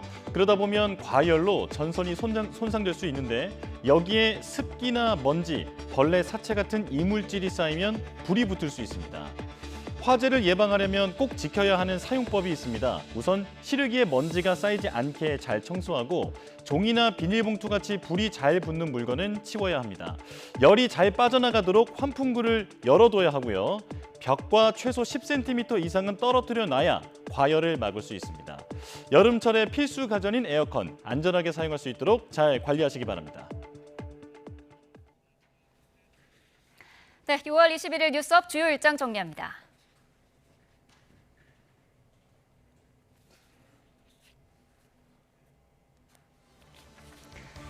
네, 야당이 추진하는 최상병 특검법과 관련해 입법 청문회가 열립니다. 국회 법제사법위원회는 야당 의원들만 참석한 채 입법 청문회를 열고 증인으로 채택한 이종석 전 국방부 장관과 유재현 국방부 법무관리관 등을 상대로 최상병 순직 사건과 수사 외압 의혹을 질의할 예정입니다.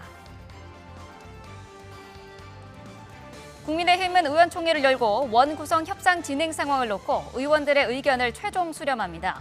더불어민주당이 확보한 법제사법위원회와 운영위원회 위원장직에 대한 여당 의원들의 입장을 정리하는 한편 공석으로 남은 7개 상임위원장 자리를 수용할지 여부를 논의할 걸로 보입니다. SK이노베이션이 노소영 관장의 아트센터 나비를 상대로 건물을 비워달라며 낸 소송의 결론이 오늘 나옵니다. 앞서 이혼소송 항소심 재판부가 철거 요구는 노 관장 지위를 위태롭게 하는 행위라고 지적한 가운데 어떤 결론이 날지 주목됩니다. 훈련병 사망 사건과 관련해 얼차례를 지시한 중대장 등의 구속 여부가 오늘 결정됩니다. 이들은 지난달 23일 강원도 인제군 11사단 신병교육대에서 훈련병 6명을 상대로 규정을 위반한 군기훈련을 진행해 방모 훈련병을 숨지게 한 혐의를 받고 있습니다. 코로나19 백신 피해자 단체가 문재인 정부의 백신 정책으로 피해를 봤다며 문 전 대통령 등을 상대로 제기한 손해배상 소송 첫 변론이 오늘 시작됩니다. 이들은 정부가 안전성이 확보되지 않은 백신을 국민에게 강요해 큰 피해를 봤다고 주장하고 있습니다. 뉴스업 주요 일정이었습니다. 국민의힘 차기 당대표를 뽑는 전당대회를 한 달여 앞두고 당권주자 대진표도 윤곽을 드러내고 있습니다. 한동훈 전 비상대책위원장과 윤상현 의원이 출마 선언을 하겠다고 밝혔고 여기에 원희룡 전 국토부 장관도 출사표를 던졌습니다. 김다연 기자입니다. 국민의힘 한동훈 전 비상대책위원장이 당권 도전을 공식화했습니다. 지난 총선 패배 이후 비대위원장직에서 물러난 지 2달여 만에 정계 복귀를 선언하면서 오는 23일 국회 기자회견을 예고했습니다. 한 전 위원장은 최근 당 안팎 인사를 두루 만나고 일일이 전화를 돌리며 지지 기반 확보에 공을 들인 거로 전해졌습니다. 한 전 위원장 측은 원내에서 최소 20명 정도는 충분히 지지해줄 거라 보고 있다며 당내 지지세가 절대 미약하지 않다고 자신감을 내비쳤습니다. 당을 쇄신하고 당을 바꿀 수 있는 것은 원내에서 기득권을 가지고 있지 않은 원외 당 대표가 더 잘 해낼 수도 있다고 생각을 합니다. 5선 중진 윤상현 의원도 전당대회 출마 채비를 마쳤습니다. 여권에선 헌지로 분류되는 수도권에서 다선을 한 만큼 윤 의원은 본인 스스로 당의 체질을 바꿀 적임자라고 강조했습니다. 그 당의 체질을 변화시킬 수 있는 사람, 그리고 대통령한테도 할 말하는 사람 누군가 한번 자세히 이제 비교 평가해 주십사. 4월 총선에서 민주당 이재명 대표와 맞붙어 낙선한 뒤 자맹을 이어온 원희룡 전 국토부 장관도 당정 일체론을 내세우며 당권 도전 의사를 밝혔습니다. 지금은 당과 정부가 한마음 한뜻으로 총선 민심을 온전히 받드는 변화와 개혁을 이뤄내야 한다는 결론을 내렸다며 출마 배경을 설명했습니다. 유력 당권 주자인 나경원 의원은 막판 고심을 거듭하고 있습니다. 원 전 장관의 출사표 등 변수도 있는 만큼 당 안팎 의견을 최종적으로 수렴한 뒤 조만간 출마 여부를 확정할 거로 보입니다. 정말 넓고 깊게 경청하고 있습니다. 저의 결정의 시간, 결정의 때는 차오르고 있다 이렇게 말씀드립니다. 안철수 의원에 이어 초선 김재섭 의원은 불출마를 선언했고 또 다른 잠재적 주자인 유승민 전 의원은 장고를 이어가고 있습니다. 전당대회 룰 개정 과정에서 당대표 1인 중심의 단일 지도체제가 유지되면서 일각에선 불출마가 잇따를 거란 우려도 있었지만 여권 중량급 인사들의 출사표가 잇따르고 다자 구도가 예상되면서 일단 전당대회 흥행에는 청신호가 켜졌다는 분석도 나옵니다. YTN 김다연입니다. 이처럼 여당 당권 경쟁이 다자구도 4파전 양상을 보이면서 일각에서는 친윤계의 반한동훈 전선 구축 시도라는 해석도 나왔습니다. 한 전 위원장을 제외한 후보들 사이에 느슨한 연대를 통해 결선 투표 뒤집기를 노리는 것 아니냐는 건데 한 전 위원장 측은 곱지 않은 시선을 보내고 있습니다. 박광렬 기자가 보도합니다. 원희룡 전 장관의 출마 입장문에서 가장 눈길을 끄는 부분은 당과 정부의 한뜻을 강조한 이른바 당정 일체론입니다. 앞서 원 전 장관은 서울 양평고속도로 특혜 의혹 논란 당시 사업 백지화 카드까지 꺼내들며 김건희 여사를 향한 야권 공세에 호위무사를 자처했다는 평가도 나왔습니다. 이 정부에서 추진되었던 모든 사항을 백지화하겠습니다. 제가 전적인 책임을 집니다. 저의 정치 생명과 장관직을 걸었지 않습니까? 민주당은 민주당 간판을 거십시오. 한동훈 대세론의 대항마가 마땅찮은 친윤계가 한 전 위원장 용산불화설의 빈틈을 파고들 적임자로 원 전 장관을 택한 것 아니냐는 관측이 나오는 이유이기도 합니다. 원 장관이 출마하게 된 배경에는 나머지 후보들에게 아무것도 하지 않으면 아무 일도 일어나지 않을 것이다라는 사실상의 메시지를 보내는 게 아니겠느냐. 대통령의 의중이 작용하기 시작했다 이렇게 평가할 것 같습니다. 동시에 반한동훈 전선을 넓혀 1차 과반 득표가 나오지 않게 한 뒤 결선 투표에서 역전을 노리려는 것 아니냐는 분석도 제기됩니다. 과거 개혁보수 이미지의 원 전 장관과 무게파를 강조하는 나경원 의원의 득표력으로 1차 투표에서 한동훈 과반을 막은 뒤 이 결선에서 1대1 구도를 만들면 한 전 위원장을 저지할 수 있지 않겠느냐는 셈법입니다. 대통령하고 싸움만 하는 당대표 되면 이거 어떡하냐. 친윤표도 받아야 되고요. 반윤표도 받아야 되고 비윤표도 받아야 됩니다. 물론 한 전 위원장 측은 이 같은 시나리오에 선을 긋고 있습니다. 대통령 지지율 답보 상태에서 친윤계의 무리한 지원은 역풍의 빌미가 될 수 있고 나아가 원희룡, 나경원, 친윤그룹 시너지에도 물음표가 가시지 않는다는 주장입니다. 윤석열 대통령의 지지도가 이렇게 폭락하게 된 것들에 가장 큰 책임을 져야 될 분들이 이른바 친윤계들 아니십니까? 당대표를 흔들려고 한다면 제가 보기에는 국민이 용서치 않을 겁니다. 주류 세력인 친윤계와 본격 독자 기반을 다지려는 한동훈 전 위원장 측 사이 당권과 차기 대권까지 바라본 본격 힘겨루기가 시작됐다는 분석도 적지 않습니다. YTN 박광렬입니다. 국민의힘 한동훈 전 비상대책위원장이 이틀 전에 윤석열 대통령과 통화를 했다고 밝혔습니다. 한 전 위원장 측은 입장문을 내고 한 전 위원장이 윤 대통령에게 전화해 위기를 극복하고 이기는 정당을 만들어 보겠다고 말했다고 설명했습니다. 윤 대통령은 격려의 말을 해줬다고 한 전 위원장 측은 전했습니다. 한 전 위원장은 다음 달 열리는 국민의힘 전당대회 당대표 경선에 출마할 예정으로 오는 23일 국회에서 출마를 공식 선언합니다. 앞서 한 전 위원장은 총선 직후 건강상의 이유로 윤 전 대통령의 식사 제안을 거절했는데 이 때문에 일각에서는 양측의 갈등설이 나오기도 했습니다. 야당 의원들만 참석한 국회 환경노동위원회는 이른바 노란봉투법으로 불리는 노동조합법 개정안을 전체 회의에 상정했습니다. 민주당 소속 안호영 환노위원장은 개정안이 환노위에 회부된 뒤 국회법상 숙려 기간인 15일이 지나지 않았지만 긴급성과 불가피성을 고려해 상정한다며 이같이 밝혔습니다. 개정안에는 하청 노동자에 대한 원청 책임을 강화하는 내용 등이 담겼는데 윤석열 대통령이 지난 21대 국회에서 거부권을 행사해 폐기된 법안과 큰 차이가 없는 것으로 파악됐습니다. 농림축산식품해양수산위원회도 야당 단독으로 연 전체 회의에서 양곡관리법 개정안을 상정했습니다. 법사위와 운영위를 1년씩 번갈아 하자, 그럴 거면 대통령 거부권을 제한하자, 여야가 원구성 문제를 두고 주고받은 제안과 역제안을 두고 여야는 입씨름을 벌였습니다. 손효정 기자입니다. 원구성 쟁점인 법사위 운영위 위원장을 1년씩 번갈아가며 맞자는 여당 제안을 민주당이 사실상 거부하자 국민의힘은 불쾌감을 숨기지 않았습니다. 협상안을 제시하기는커녕 모든 제안을 요지부동으로 거부하고 있다는 겁니다. 특히 민주당이 내건 거부권 중단 조건을 가리켜 헌법에 명시된 제2요구권을 거부하는 건 결국 법대로가 명심대로임을 증명하는 거라고 지적했습니다. 오만한 말장난이나 하면서 무조건 민주당의 폭주에 동참하라는 것은 여당 의원들까지 이재명 대표의 방탄부대로 민주당은 두 상임위는 거래 대상이 될 수 없다고 못 박았습니다.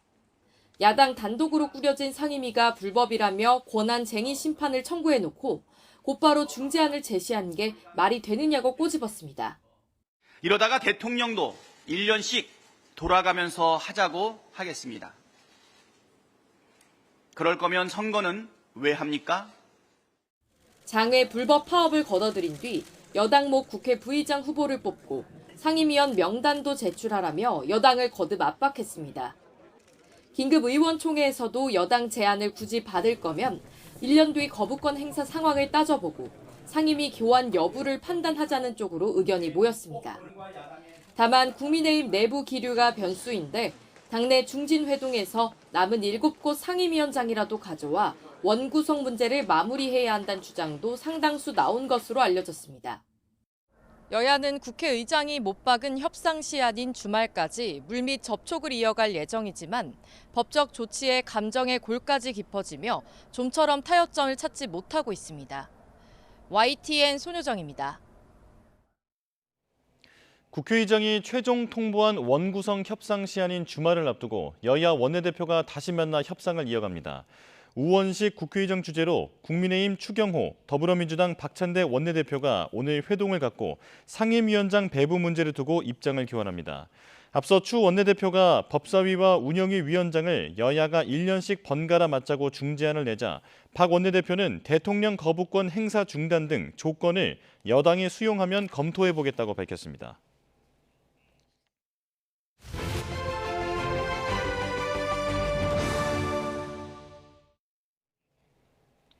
북한과 러시아가 체결한 상호 지원 조약의 전문을 북한이 공개했습니다. 한쪽이 전쟁 상태에 처하면 지체 없이 군사 원조를 제공한다고 돼 있어서 군사 원조를 명문화했다는 점을 강조했는데요. 북한과 러시아의 이번 조약 체결을 우리 안보에 대한 위해로 규정하고 규탄한 정부는 양국 관련 각종 제재에 나섰습니다. 특히 러시아와 전쟁 중인 우크라이나에 대한 무기 지원 문제를 재검토하기로 했는데요. 그동안 우리나라는 살상 무기는 지원하지 않는다는 방침이었습니다. 장호진 국가안보실장의 용산 대통령실 브리핑 내용 직접 들어보겠습니다. 러시아와 북한 간의 무기 운송과 유류 환적에 관여한 러시아와 북한 측 또는 제3국의 선박 4척, 기관 5개, 개인 8명을 저희 독자 제재 대상으로 지정하고 우크라이나 전쟁 이후에 시행되고 있는 러시아에 대한 수출 통제와 관련해서 현재 1,159개 품목이 지정되어 있습니다만 여기에 243개의 신규 품목을 추가로 지정하기로 했습니다. 그래서 총 1,402개 품목이 앞으로 제재 대상이 되겠습니다. 그리고 우크라이나에 대한 무기 지원 문제는 재검토할 예정입니다. 블라디미르 푸틴 러시아 대통령은 한국이 우크라이나에 살상 무기를 제공한다면 실수가 될 것이라고 경고했습니다. 타스 통신 등에 따르면 푸틴 대통령은 현지 시간 20일 베트남 하노이에서 북한 베트남 순방을 마무리하는 기자회견에서 한국 정부가 우크라이나에 살상 무기를 지원하지 않는다는 기존 방침을 재검토한다고 발표한 데 대해 이같이 밝혔습니다. 푸틴은 그런 일이 일어난다면 우리는 그에 따른 결정을 할 것이라고 말했습니다.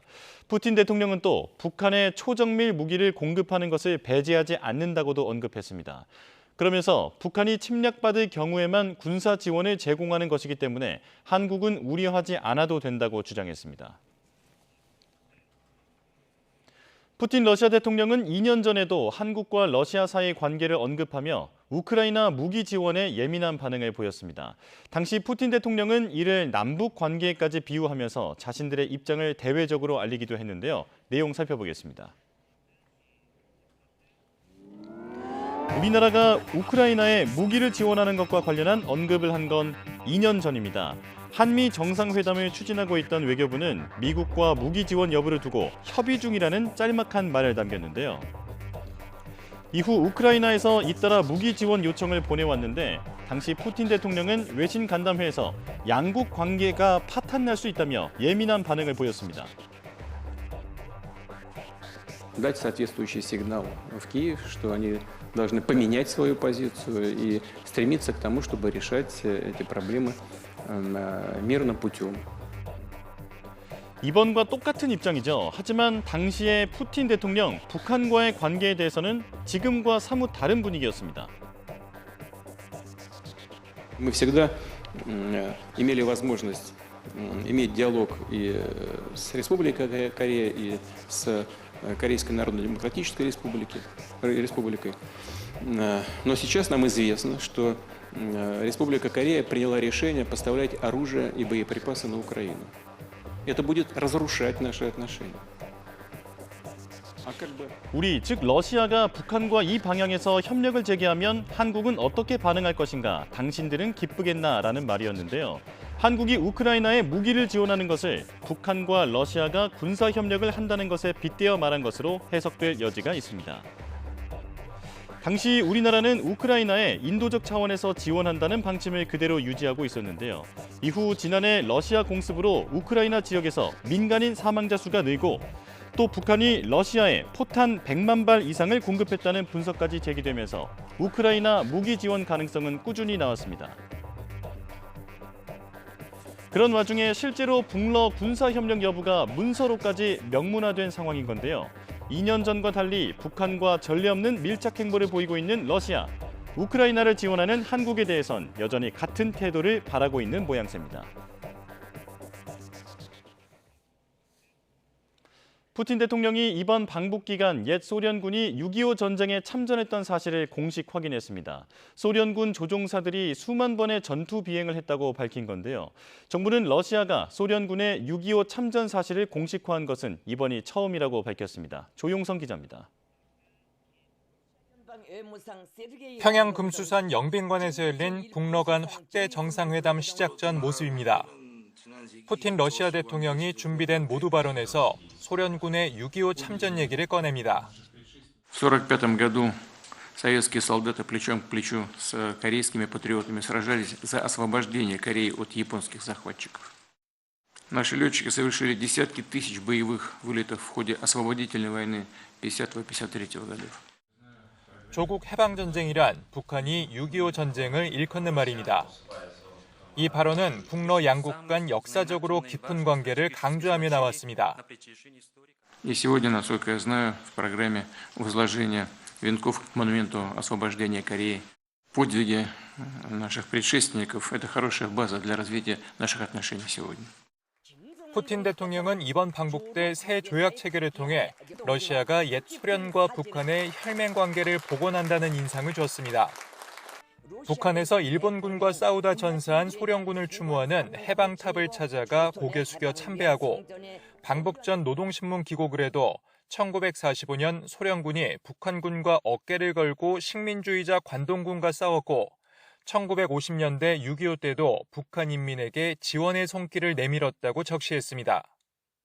통일부 관계자는 소련 공군 조종사들이 6.25 전쟁에 투입된 사실은 널리 알려져 있었지만 공식적으로 확인하지 않았던 것을 푸틴 대통령이 처음으로 공식화한 것이라고 말했습니다. 이번 회담을 통해 북한은 한미일 협력에 대응하는 러시아의 지지를 확고하고 러시아는 우크라이나 전쟁에 대한 북한 지지 동력을 유지한 것으로 분석됩니다. YTN 조용성입니다. 6월 20일 어제는 세계 난민의 날이었습니다. 우리나라를 찾는 난민 신청자가 계속 증가하는 가운데 특히 전쟁과 강제 징집을 피해 찾아온 러시아인이 크게 늘었는데요. 이들 가운데 상당수는 몇 달씩 인천공항을 떠나지 못하고 사실상 노숙 생활을 하고 있습니다. 양동훈 기자가 취재했습니다. 외국인들이 의자나 바닥에 모포를 깔고 누워 쉽니다. 해면대에서 손빨래한 옷들은 어지럽게 널려 있습니다. 인천공항에서 난민 신청을 한 외국인들이 머무는 출국 대기실 풍경입니다. 러시아 반정부 운동가였던 안드레이 씨도 재작년 10월 징집을 피해 인천공항에 왔습니다. 하지만 우리 정부가 난민 심사를 거부하면서 기약 없는 출국 대기실 생활이 시작됐습니다. Сколько продлятся суды и сколько это будет все происходить, было непонятно, неизвестно. В аэропорту Инчона я пробыл 5 месяцев.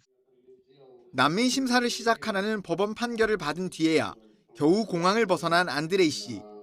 경남에 있는 조선소에서 일용직 일자리를 구해 생활하고 있지만 앞일을 생각하면 불안하기만 합니다. Я знаю, что Южная Корея не предоставляет статус беженца практически никому, очень маленький процент. Есть небольшие трудности. Я не могу оформить обязательное медицинское страхование сейчас. 안드레이 씨처럼 전쟁을 피해 러시아에서 온 난민 신청자들은 최근 급증하고 있습니다. 지난 2022년 1000여 명이던 러시아 출신 난민 신청자는 지난해 5,700여 명으로 늘었고 올해는 5월까지만 이미 2,000명을 넘겼습니다. 난민 신청자는 급증하고 있지만 심사 기회라도 얻는 경우는 인천공항에 난민 신청서를 제출한 외국인 가운데 28% 수준에 머물고 있습니다. 난민들을 꾸준히 지원해온 변호사는 심사 기회도 주지 않고 입국을 거부해 인천공항에 머무르게 하는 건 부당하다고 지적합니다.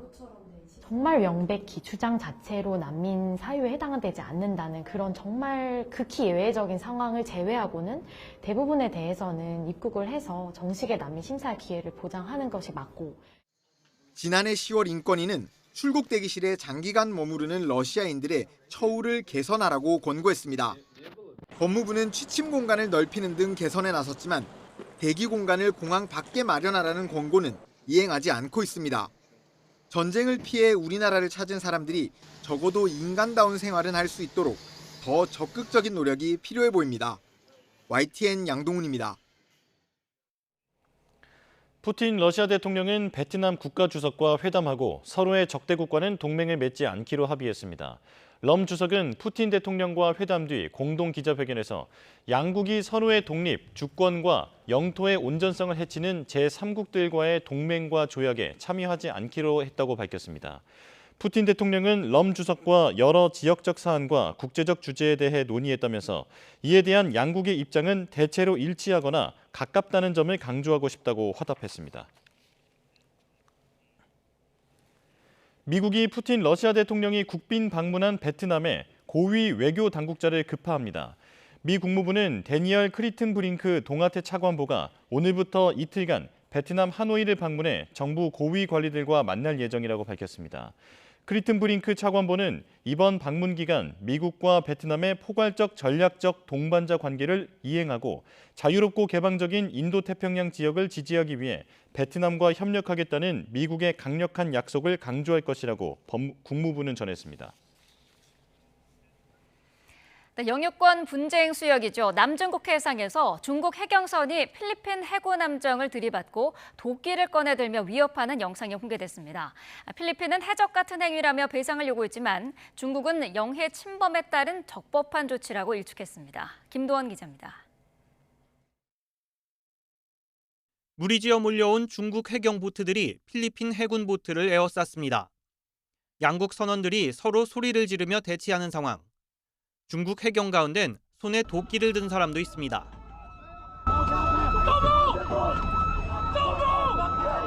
수적으로 필리핀 해군을 압도한 중국 해경. 필리핀 보트를 들이받고 칼로 찌르기도 합니다.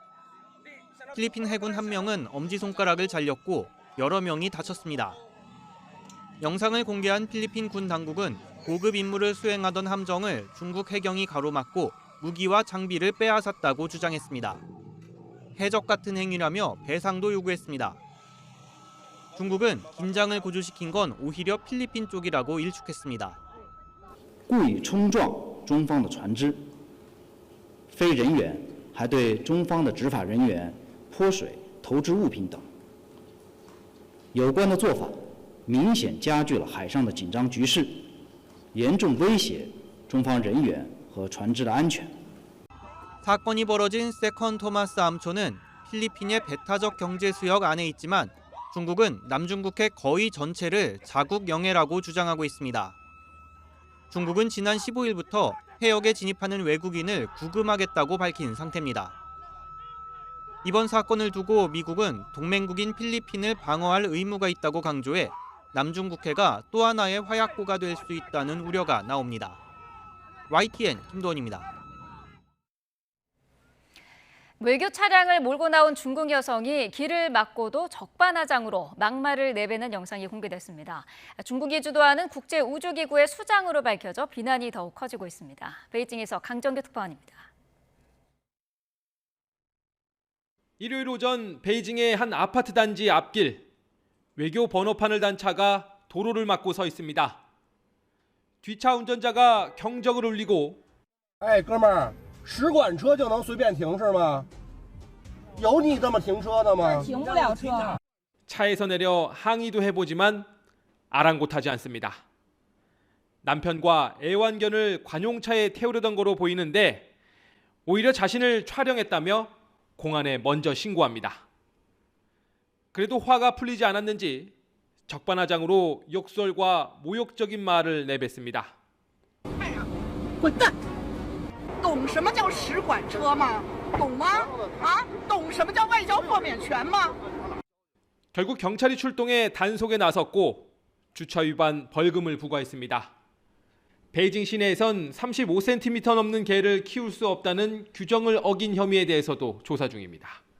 外交特权与豁免恰恰只针对外交代表，自己人并没有不受逮捕或者是拘留等等，不是说你上天入地我想干啥干啥。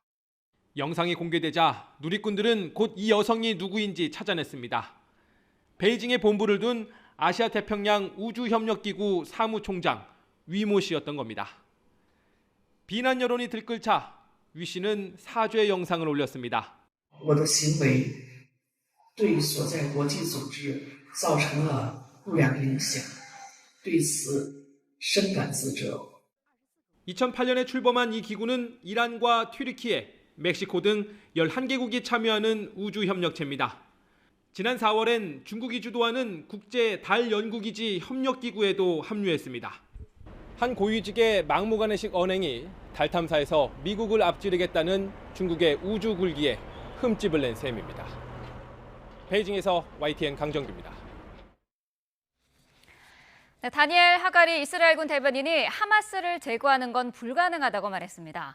대변인은 현지 언론 인터뷰에서 하마스를 없애겠다고 말하는 건 사람들을 속이는 일이라며 하마스는 이념이고 이념을 뿌리 뽑는 건 불가능하다고 밝혔습니다. 이에 대해 이스라엘 총리실은 즉각 반박 입장을 발표하고 네타냐후 총리가 설정한 전쟁의 목표는 하마스 제거라며 이스라엘군도 이를 따르고 있다고 분명히 했습니다. 차기 북대서양 조약기구 나토 사무총장의 마르크 류터 네덜란드 총리가 사실상 확정됐습니다. 로이터 등 외신들은 나토 사무총장 후보로 경쟁해온 클라우스 요하니스 루마니아 대통령이 사퇴 의사를 밝혔다고 대통령실을 인용해 보도했습니다. 루마니아 최고국방위원회도 차기 나토 사무총장으로 류터 총리를 지지한다고 발표했습니다. 네, 칠레 수도 산티아고 외곽에서 시험 운행 중이던 열차가 다른 화물열차와 정면으로 충돌해 10여 명이 숨지거나 다쳤습니다. 칠레 국영철도회사는 10명의 작업자가 탑승한 가운데 속도 테스트를 진행하던 열차가 마주오던 화물열차와 충돌해 최소한 2명이 숨지고 9명이 다쳤다고 밝혔습니다. 충돌의 원인은 아직 확인되지 않았습니다. 케냐 수도 나이로비 등 각지에서 정부의 세금 인상 추진에 항의하는 대규모 집회가 이어졌습니다. 거리로 나온 젊은이 수천 명은 거리를 행진하며 세금 인상안을 담은 정부 법안을 철회하라고 촉구했습니다. 이들은 또 경제 독재에 반대한다는 플래카드를 흔들며 대통령의 퇴진을 요구했습니다. 경찰은 물대포와 최루탄을 동원해 시위 해산에 나섰으며 이 과정에서 시위 참가자 300명 이상을 체포했습니다. 네, 안전 문제가 끊이질 않고 있는 미국 보잉사가 당국의 눈을 피해 결함 부품을 숨겼다는 증언이 미 상원 청문회에서 공개됐습니다. 과거 추락사고 유족들은 최대 246억 달러, 우리 돈으로 30조 원이 넘는 벌금과 당시 경영진들 기소를 요청했습니다. 정유신 기자의 보도입니다. 보잉 항공기 추락사고 유족들이 워싱턴 국회의사당 앞에 모였습니다. 지난 2018년 인도네시아와 2019년 에티오피아에서 발생한 2건의 추락사고로 탑승자 346명 전원이 숨졌습니다. 모두 보잉 737 맥스 기종 피해자들입니다. 소송에 나선 유족들은 보잉에 최대 246억 달러, 우리 돈으로 34조에 달하는 벌금을 부과하고 당시 경영진을 기소하라고 법무부에 요청했습니다.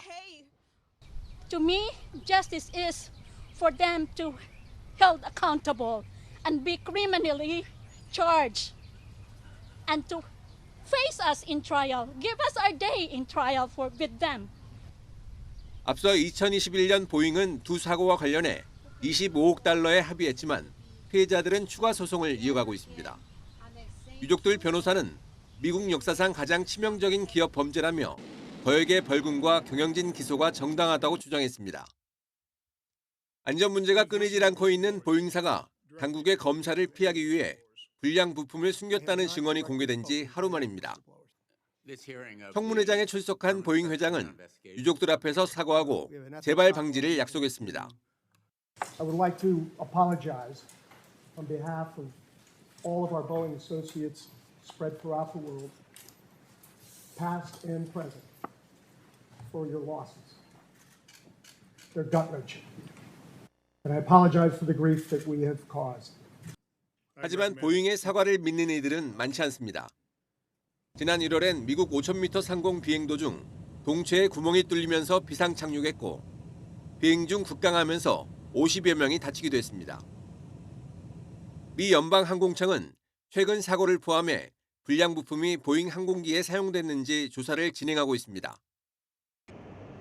보잉은 항공기 안전 문제에 따른 재정 악화 등이 겹치면서 올해 주가가 30% 넘게 폭락했습니다. YTN 정유신입니다.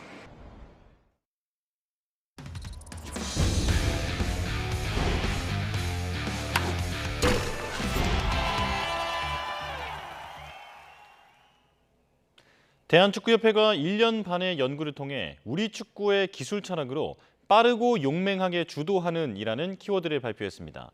사령탑이 바뀌어도 흔들림 없이 한국형 축구를 하겠다는 건데 진행 중인 감독 선임에도 일부 영향이 있을 것으로 보입니다. 조은지 기자입니다.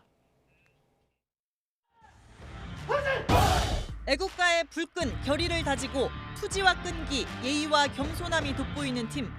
축구협회가 진단한 우리나라 특징입니다.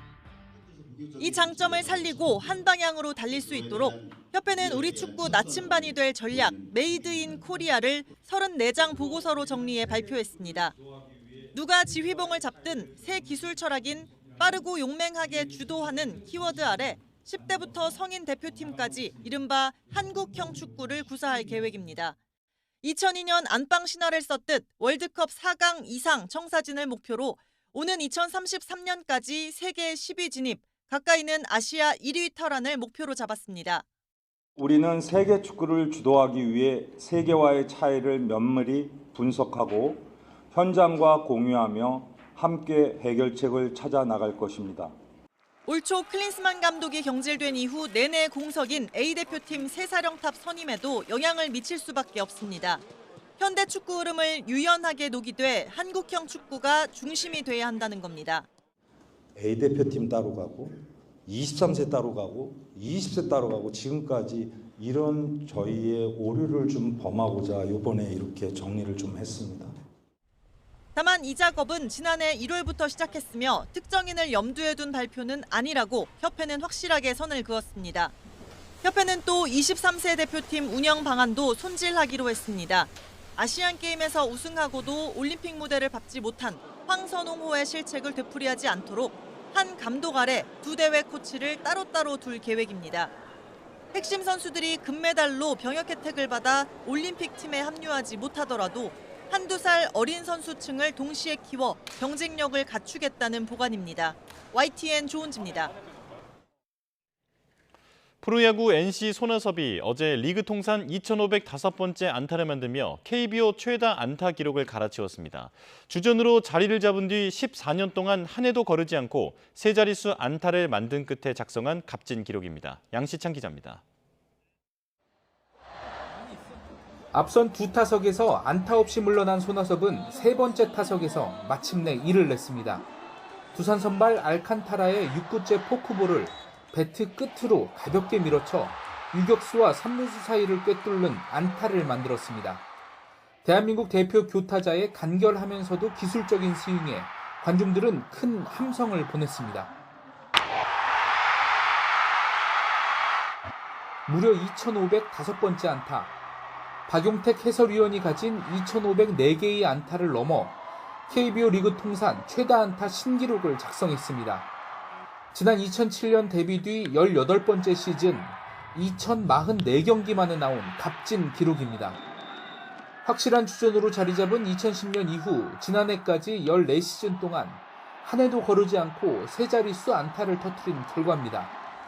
손아섭은 프로 데뷔 뒤 17시즌 중 4번을 제외한 13시즌 동안 타율 3할 이상을 기록했고 최다 안타 타이틀만 4번 차지했습니다.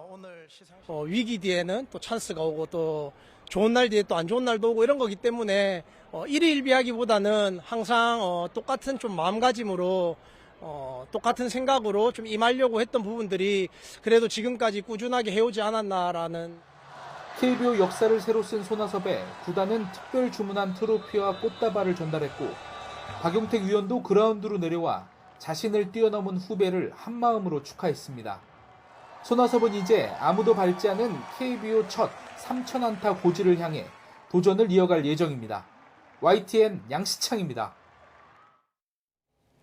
지난 시즌 PBA 투어에서 이름값을 하지 못한 당구 4대 천왕 다니엘 산체스가 올 시즌에는 다른 모습을 보여줄 것인지 주목됩니다. 128강전에서 나온 산체스의 멋진 샷 함께 보겠습니다. 김동민 기자입니다.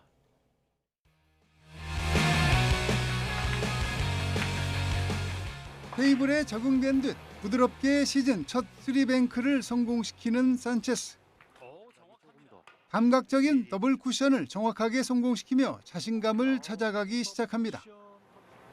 회전을 많이 주고 걸어친 샷도 정확하게 득점에 성공합니다. 쉬워 보이지만 쉽지 않은 대회전 샷도 정확한 두께와 당점으로 성공시킵니다. 회전이 많이 걸린 되돌아오기 샷도 산체스다운 샷입니다. 산체스는 벽에 공을 태우는 바운딩 샷도 부드럽게 성공시키며 안정감 있게 경기에 갑니다.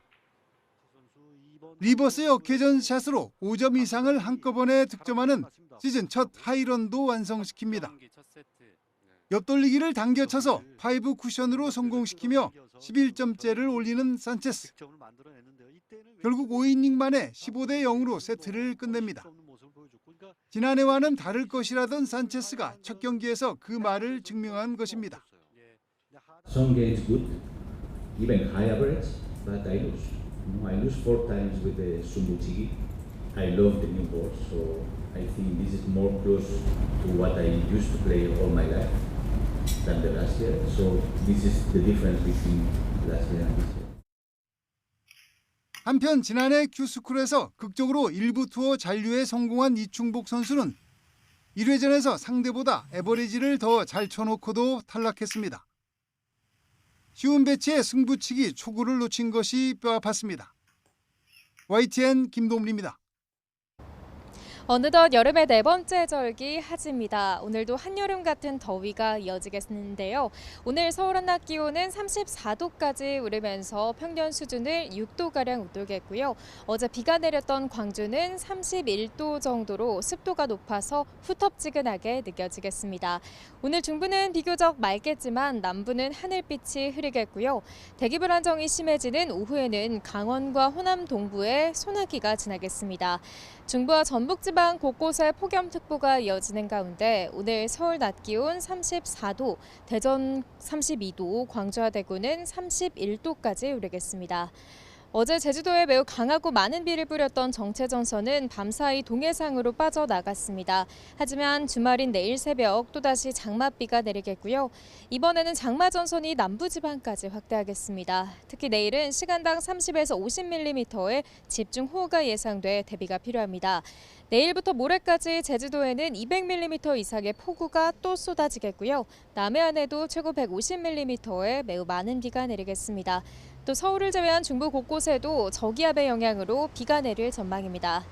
오늘도 낮 동안에는 자외선 지수와 오존 농도가 매우 높게 치솟겠습니다. 자외선 차단뿐만 아니라 호흡기 건강 관리에도 신경 써주셔야겠습니다. 지금까지 YTN 윤수빈입니다. 뉴스업 금요일 순서 마칩니다. 다음 주에 다시 뵙겠습니다. 고맙습니다.